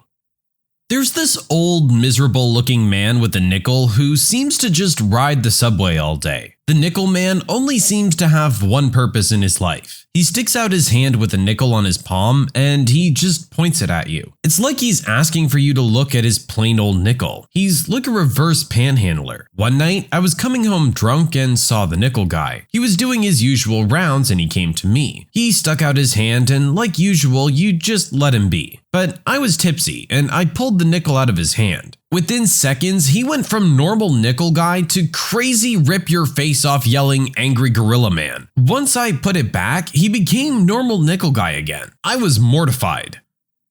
The nickel's obviously very important to him. He just wants to show it off. One night during my junior year of high school, some of my buddies came by and asked if I wanted to go party with them. I didn't know the person throwing the party, but I said screw it and went with them anyway. It turned out to be one of the most surreal nights of my life. We got there and only knew a handful of people out of the 50 or so people that were there. There were a lot of people from different schools, so I knew that eventually something was going to happen. Soon after, one kid, we'll call him Ron, pulls out a piece and starts bragging about how his parents bought it for him and no one should mess with him. Then he starts pointing it at people to show off the laser sight on it. The guy throwing the party, we'll call him John, saw this and told him to stop pointing it at people. Ron said something like, "Screw off, don't tell me what to do, I do what I want." It got a little heated, but then it all seemed to get worked out and Ron put it away. About 5 minutes later, Ron had the piece out again, and trying to be slick and prove he was a bad boy, pointed it right at John's back. When he did, John just happened to turn and saw Ron pointing it at him. I don't remember his exact words, but John said something to the effect of, "Oh, you want to mess with me? I'll be right back." He started jogging to the house. We were in the front yard. And I told my friends, we need to leave. This is about to get crazy. While John was jogging to the house and while he was inside, Ron seemed confident at first. But then he realized he'd gotten himself in a terrible situation and started to walk quickly to his car. John was not far behind, however, with a much bigger piece of his own. Ron got to his car and got in, but he was blocked in and couldn't move. John walked up to the car and tapped on the window. Ron cracked the window about an inch and was crying, probably begging for his life, all while John calmly talked to him. I couldn't hear what was said, but I did hear John finally say, "Stop crying, you look like a real wuss." He started to walk away, but then all of a sudden he stopped, turned around, and fired at Ron's face from about 8 to 10 feet away. We all thought for sure that we had just witnessed a murder and scattered like roaches when you turned the lights on. I remember looking back and seeing John calmly walking back into the house while everyone was running around him. That was what freaked me out the most. His calmness. Turns out Ron lived, and John was charged with attempted murder and a few other things. Ron had reconstructive surgery to repair some of the damage, but he was badly disfigured. I don't remember if John was found guilty or not, but I do remember hearing that Ron won a settlement from John's family. He bought a new Cadillac and whatever else he wanted. But he was super depressed about his disfigured face and got hammered constantly. He died in a single car drunk driving accident not too long after. I'll never forget that night. That got insanely out of control. Those are not toys. You don't just wave them around. And you definitely don't use them unless it is absolutely necessary. I live in front of a hospital parking lot. Some guy in an expensive car cut in line. A lady in a van was super peeved and kept honking. He got out to calm her down. She got out, ripped off her wig, and started screaming and pointing at the cancer center entrance. He looked like he wet himself and got back in his car. Still stayed where he cut in line though. My father and his brother, who were both 6'6", were riding in my uncle's tiny little Chevette, and a guy got road rage and chased them into a parking lot. You could almost see the guy fill his pants when they unfolded themselves out of the car. My dad always tells me this story of how you should never get out of your car after a road rage incident. My mom and him were driving to the city when another driver didn't give my dad the right of way. He almost crashed into my parents, and my mom was pregnant at the time. So of course my dad was angry out of his mind. My dad, being a pretty big dude, wasn't exactly someone to mess with, but out of the little car that almost crashed into my parents, got a man that my dad described as a freaking giant. Dad quickly got back in the car and kept driving. He always gets embarrassed when he tells the story, because my mom still laughs at the face he made when that giant got out of his tiny car. Two drunk guys were bugging this local busker, trying to get him to fight them, saying all sorts of racist stuff. The busker was black. The busker just lost it. Obviously, he had to deal with a ton of drunk jerks. He picked up his guitar and hit one of the drunk guys across the face with it. I called the police when I saw it, and later got called in to give evidence against the drunk guys, who got arrested, saying that they started it. I mean, hey, you got what you asked for. I was covering a hockey game as a sports reporter when I saw the single best retaliation of my life. In my state, if you're female and you want to play hockey with the boys, you can. Typically, the serious girl hockey players will play in these leagues because the girls-only hockey leagues are kinda crap. There was this girl named Alex who I covered since she was a freshman, and she was really good. She'd played since she was a kid, was on some really good travel teams, competed in national camps, got a college scholarship for the sport, and played 4 years in college. Anyway, during her junior year, I'm covering an away game at this crappy arena, and her school is playing one of its rivals, so I know it's gonna be a chippy game. It did not disappoint. This big tough boy notices she's a girl, or had played against her before, and spends the first 2 periods basically trying to intimidate her by checking her hard into the boards whenever she has the puck, and generally doing all the things you know someone is doing to antagonize you. Now, I've seen this girl play, and I know she isn't gonna tolerate that, so I just sit and wait for the moment that she snaps. It comes in the 3rd period. The jerk comes running full speed from one side of the ice to the other and gives her one of the worst cheap shot checks I've ever seen. She hits the boards hard, lands on the ice, and the crowd yells because the refs either didn't see it or didn't care, and the play breaks the other way, so everyone else is moving away from them. She doesn't miss a beat though. Calmly, I watch her pick herself up, and the jerk hockey player must have said something to her to cause her to snap, because she takes her helmet off and goes his way. At this point, I can tell he thinks he's going to dismiss this sweet little girl and tell her to play with dolls or something, but he never gets the chance. She socks him right in the jaw and starts beating the crap out of him. It was absolutely amazing. He must have had maybe 50 pounds on her, but she didn't care and beat his butt handily. And because the refs were on the other side of the ice, it took a little bit of time to break them up. She got ejected, he got ejected, but he sulked out of the arena knowing full well he got his butt kicked by a girl. It was phenomenal. 2 kids about 11 years old were bullying this 9-year-old kid by instigating their little sister to go hit and kick him, with the threat that they would beat him up with a hockey stick if he retaliated. The poor 9-year-old pleaded with them to stop, but when they wouldn't, he charged the kid with the hockey stick, took it from him, chased them off, and threw the stick over the fence, then continued to saunter home. I witnessed this from about 50 feet away at age 13. It took place in about a minute, and while I was contemplating a way to help the kid out, he just took matters into his own hands like a G. That kid was not one to mess with.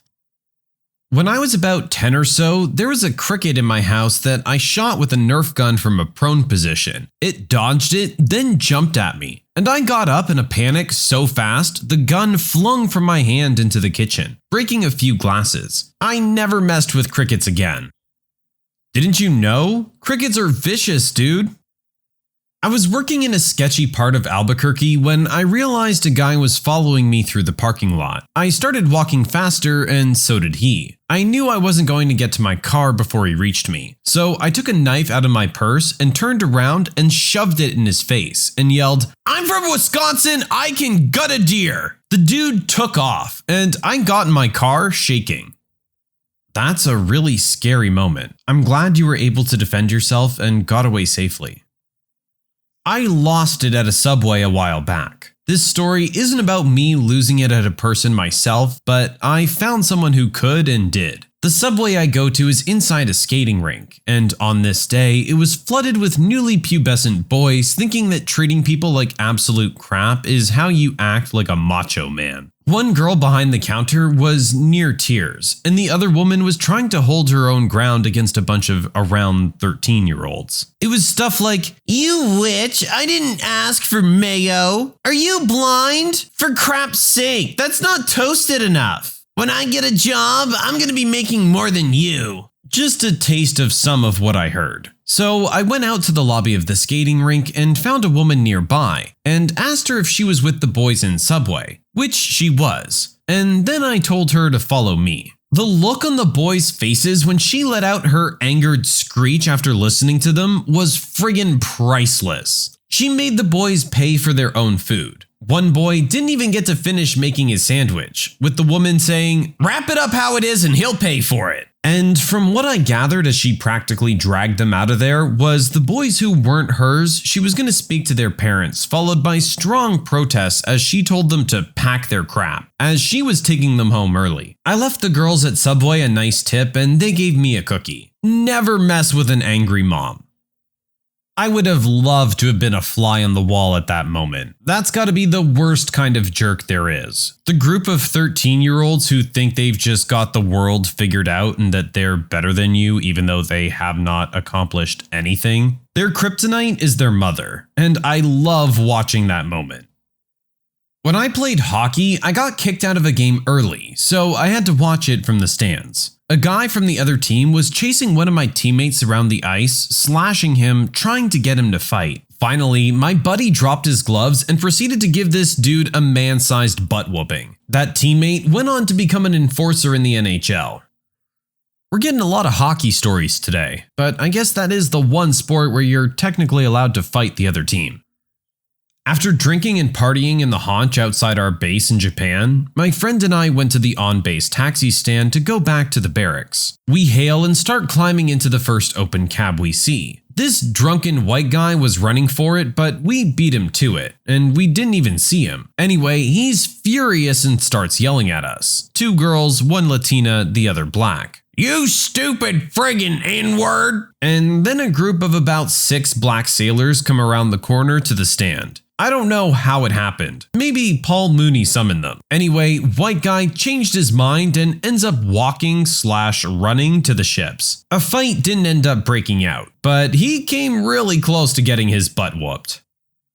I work at a restaurant and 4 punks decided to dine and ditch. They ran out and got away, but luckily I overheard one of their names while they were eating. Long story short, I tracked him down on Twitter, and the direct messages went like this. Me. Haha, nice try. We know who you are. You owe us $40. Bring the money or we're reporting you to the police and your school. You have until Sunday night. 1 minute later. I'm terribly sorry for this horrible incident. I'm bringing the money right now. I'm terribly sorry. It wasn't even my idea. I had no choice but to run also, or else I'm in trouble. We left the bag of money. 15 minutes later after I sent the message, a guy literally opened the front door and threw a Ziploc bag full of $40 of cash and change into the restaurant and ran away. Tools.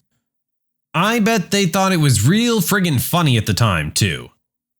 I work in a law office and regularly have to file documents with the court. I've learned from watching one interaction not to mess with the clerks at the filing window. A lot of people probably don't know or wouldn't believe how detailed the rules are for submitting documents to the court. There are rules regarding the type of paper you can use, the exact spacing of the heading on the paper, the exact measurements of the 2-hole punches at the top of the sheet, all kinds of things. There are literally dozens of rules on how to format your filings. In my experience, these rules are rarely enforced. The clerks will reject documents if there are major errors, missing signatures, or filled out incorrectly, things like that. But will usually let things slide, like your 2-hole punches not being precisely 2 3/4 inches apart. But there was one day where I saw a clerk take sweet revenge against someone who had it coming. I was standing in line waiting to file something, and a notoriously huge jerk of an attorney got called up to the window. The clerk asked him something like, "I'm really sorry, Mr. Jerk, but you're missing some attachments to this form." He reacts as if she had just stood from her chair, flipped him the bird, and went and pooped on his mom's grave. He starts yelling about how she didn't know what the heck she was doing, and that a trained monkey could do her job, that he would complain to her supervisor, and on and on and on. He goes stomping away, and she looks much calmer than you would expect for someone who just got reamed out by this enormous jerk.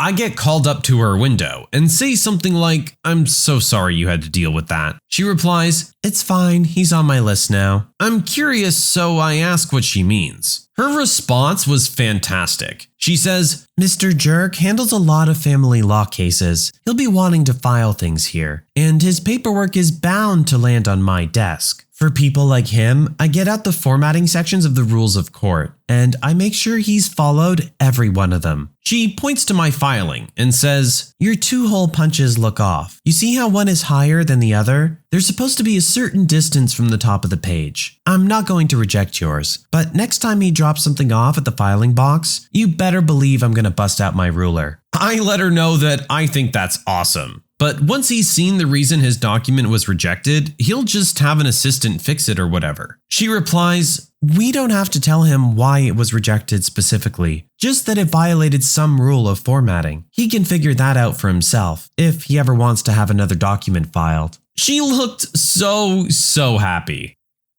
This woman has got to be one of the most petty, evil, conniving people I've ever heard of.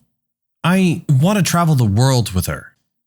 When you subscribe, make sure to hit the bell to turn on notifications. Put the playlist on in the background to finish listening to all the stories linked at the top of the description. And if you like Am I the Genius, give Am I the Jerk a shot, linked in the description as well. Either way, thanks a lot for watching, and we'll see you guys next time.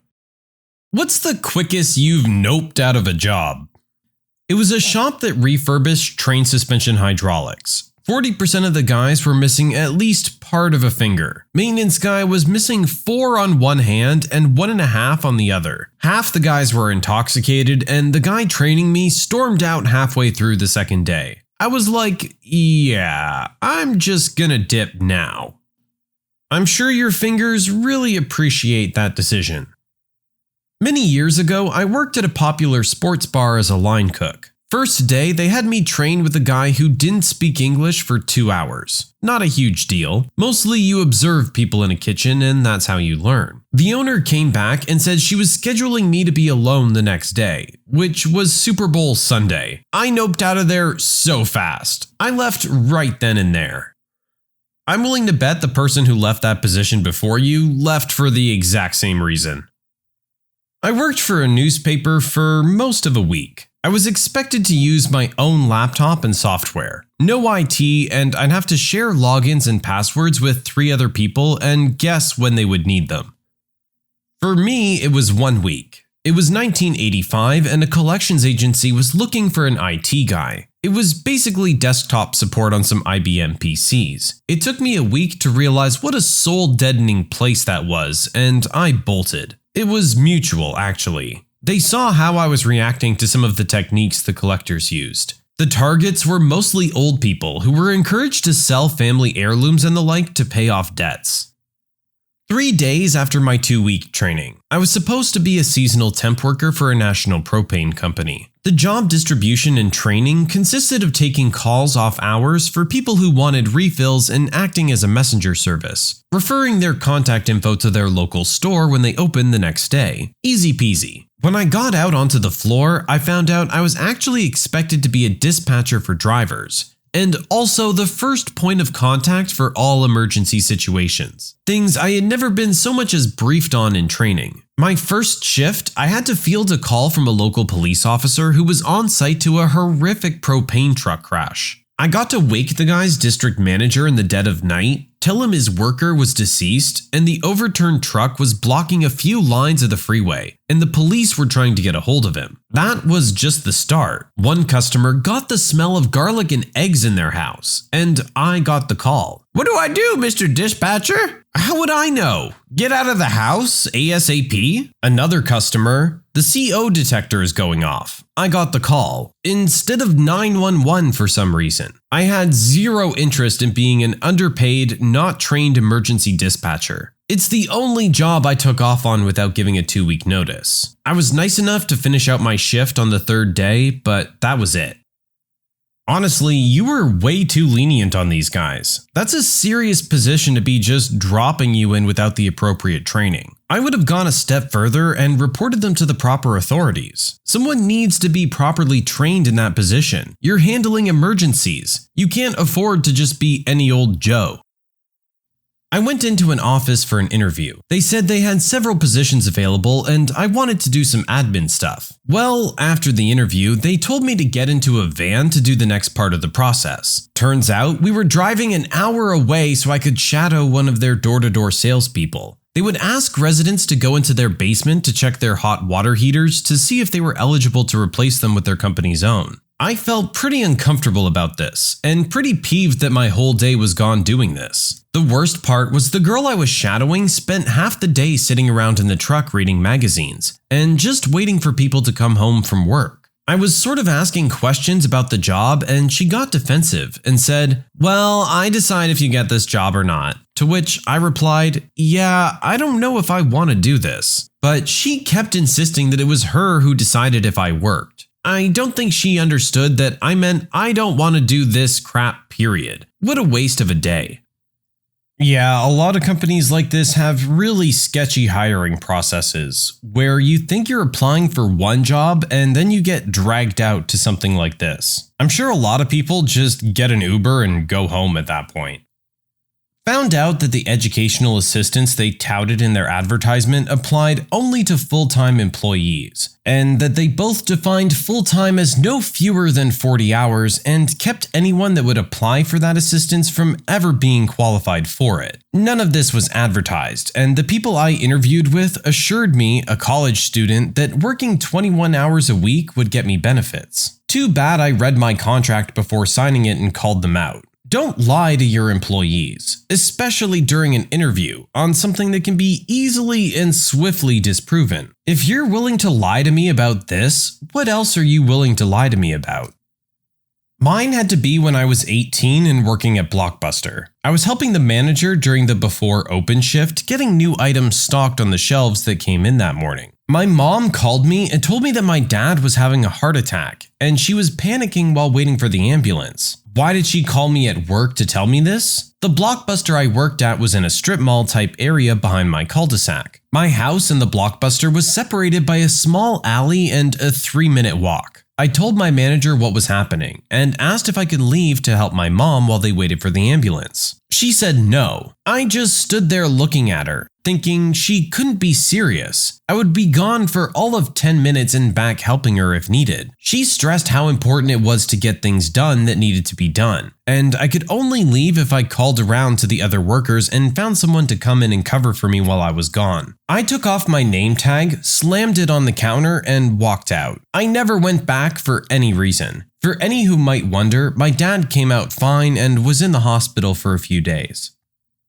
I was interviewing for a contract position at a very small game development company, and they told me that they were looking for someone to help finish up an existing project. Literally, the game looked like it was made in MS Paint, as if they had just hired some random guy off the street and asked them to make some art for them. Granted, it's a mobile game and sold for the standard 99 cents, so maybe that's not the worst. But the game itself doesn't look engaging at all either. But I figure, worst comes to worst, I could make some money on the side with some low effort. Then they told me that my pay would be a percentage of the sales. Noped right out of that one. I was pretty well qualified, but between jobs and receiving financial support, I get an interview with a small company. I'm looking forward to earning some money again. The boss/interviewer is a huge jerk. At one point, he asks me if I feel guilty that people like him are supporting me. I politely inform him that he'll have to support me a bit longer while I find a suitable job. I tell him that the interview is over, but thanks for your time.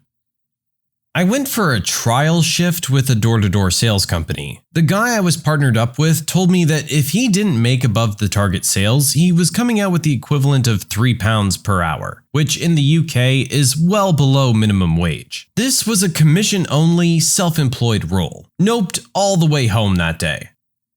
Here's another example, guys. Just avoid that door-to-door stuff. It's never good for you as the worker. I worked in a bakery. It was my first day, so I get there in the morning to meet everyone. Then they have me grease up the baking trays for the others to fill. I lift up the first tray and like 10 to 15 cockroaches just scatter everywhere from under the tray. I tell the guy showing me the work that there were cockroaches, and he just shrugged. This was all in the back store. Customers were 10 feet away. So I tell the guy I'm not feeling too well after about an hour of doing that, and I head to the bathroom. When I come out, I told him I couldn't do that job, and he told me to get a real job then. So I left and got myself a proper job.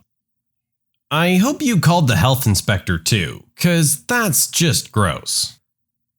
I had an interview at what I thought was a regular steakhouse in a new town I had just moved to. The interview went well. It was just before the restaurant opened, so it was pretty empty. At the end, a waitress starting her shift walked by in buttless chaps and a thong. Turns out that was their uniform. The manager called like 30 minutes later saying I got the job. I had to politely decline that one. Back in college, I used to work part-time as a nanny. One summer, I landed a really sweet-sounding 40-hour-a-week Monday to Friday nannying job, looking after a baby and toddler. I was super excited about all the money I was going to make working that many hours. But the weird thing about this job was that the unemployed dad was also going to be at home with me. He was supposed to be spending all his time looking for a job, and I was watching after the kids while the wife was at work. Literally that first week, on day 2 or 3, he starts hinting about his marriage problems and how his wife sleeps on the couch. The next day, he asks me to try out his fancy new massage chair. I reluctantly agreed, and he just stared at me while I laid on this vibrating chair and was like, "Oh yeah, nice. Great, thanks." He then offered to give me an actual massage sometime, and maybe I wouldn't mind giving him one too. On Friday afternoon, I went home, told my parents who I was living with for the summer everything, and my mom called the guy and told him I wasn't coming back the following Monday, or ever. He then sent me a text message saying he was disappointed in me. Ugh, and his poor wife. This guy just sounds like a total creep. You definitely dodged a bullet on this one. It was my first day working for a family business that had just bought the equipment necessary to install underground fiber optic lines. They had previously been realtors, but had read an article in an entrepreneur's magazine that said $1 million a year gross was common. They pulled their 14 and 17-year-olds out of school to act as laborers, and the mom and dad were going to run separate crews. I was their first employee hire. As I was setting up my bore path, the mom told me we didn't need to expose an electrical line. We would just drill a few feet underneath it, and we didn't need to expose it. I told her that was ridiculous, reckless, and dangerous. The husband then came over and wanted to fight me for insulting his wife. And not 30 seconds into his tirade, the 14 and 17-year-old drilled directly into a large electrical line, which pops the transformer and sounds like an explosion. As I was walking away, the father went from wanting to fight me to chasing his 17-year-old around with a retention pond. The mom was begging me not to leave. Nope. I was unemployed for a couple months and started applying for pretty much any job I could do. This one was a basic small biz IT support contractor. The employee the interviewer introduced to me mouthed "run" when he turned his back. That was enough for me. Shout out to the employee though for giving you the warning. For me, it's when I was cold calling people about injury claims. Have you been injured in the past 3 years? That kind of thing. The thing that really irked me was that all of the people I called in those 20 minutes were polite, said they're not interested, and they were just sitting down for dinner. I quickly realized it was a horrible job, and I was in no way cut out for it. I left after 20 minutes and just walked out the door without a word.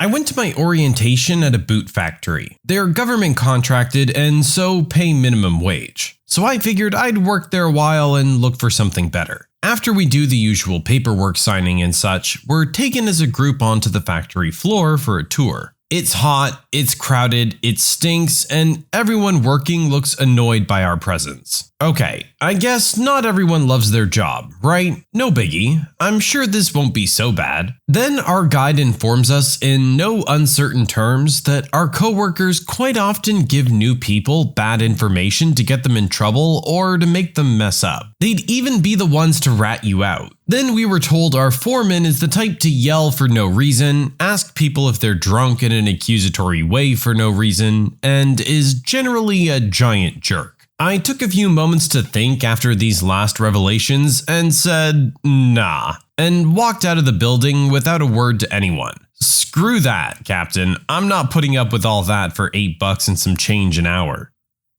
I work as a nanny, but when I first got into childcare, I was just babysitting. So it was my first night babysitting for this one family. Things went well, changed some diapers, put the baby to sleep, and that was about it. The parents come home and are very drunk. They asked me to stay for a little while after they got back, which was weird. Then they offered me, a 16-year-old at the time, a drink. Feeling a little pressured, I took it and just sipped on it. Then the mom got really close to me and says I probably shouldn't be driving home after having a drink. Once again, feeling a little pressured, I was thinking about accepting. So I asked if I'd just be sleeping on the couch. I'll never forget her next words to me. She says, "Oh no, honey, you'll be going to bed with us." I noped out of there so fast. I think I ran to my car, but it was just kind of a panicked blur. I left my purse there and everything.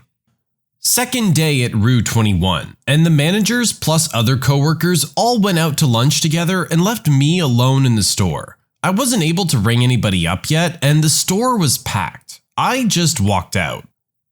When I was 16, I had an interview at a local pizza place in a not so good part of town. I was hired, and as I was walking out, 2 guys came in and robbed the place. The manager gave them the money in the register and they ran out. I looked at him and he said, "You get used to it." I never went back. Yeah, I don't blame you either. If it's that frequent of an occurrence, it's definitely not a safe place to be spending a lot of your time.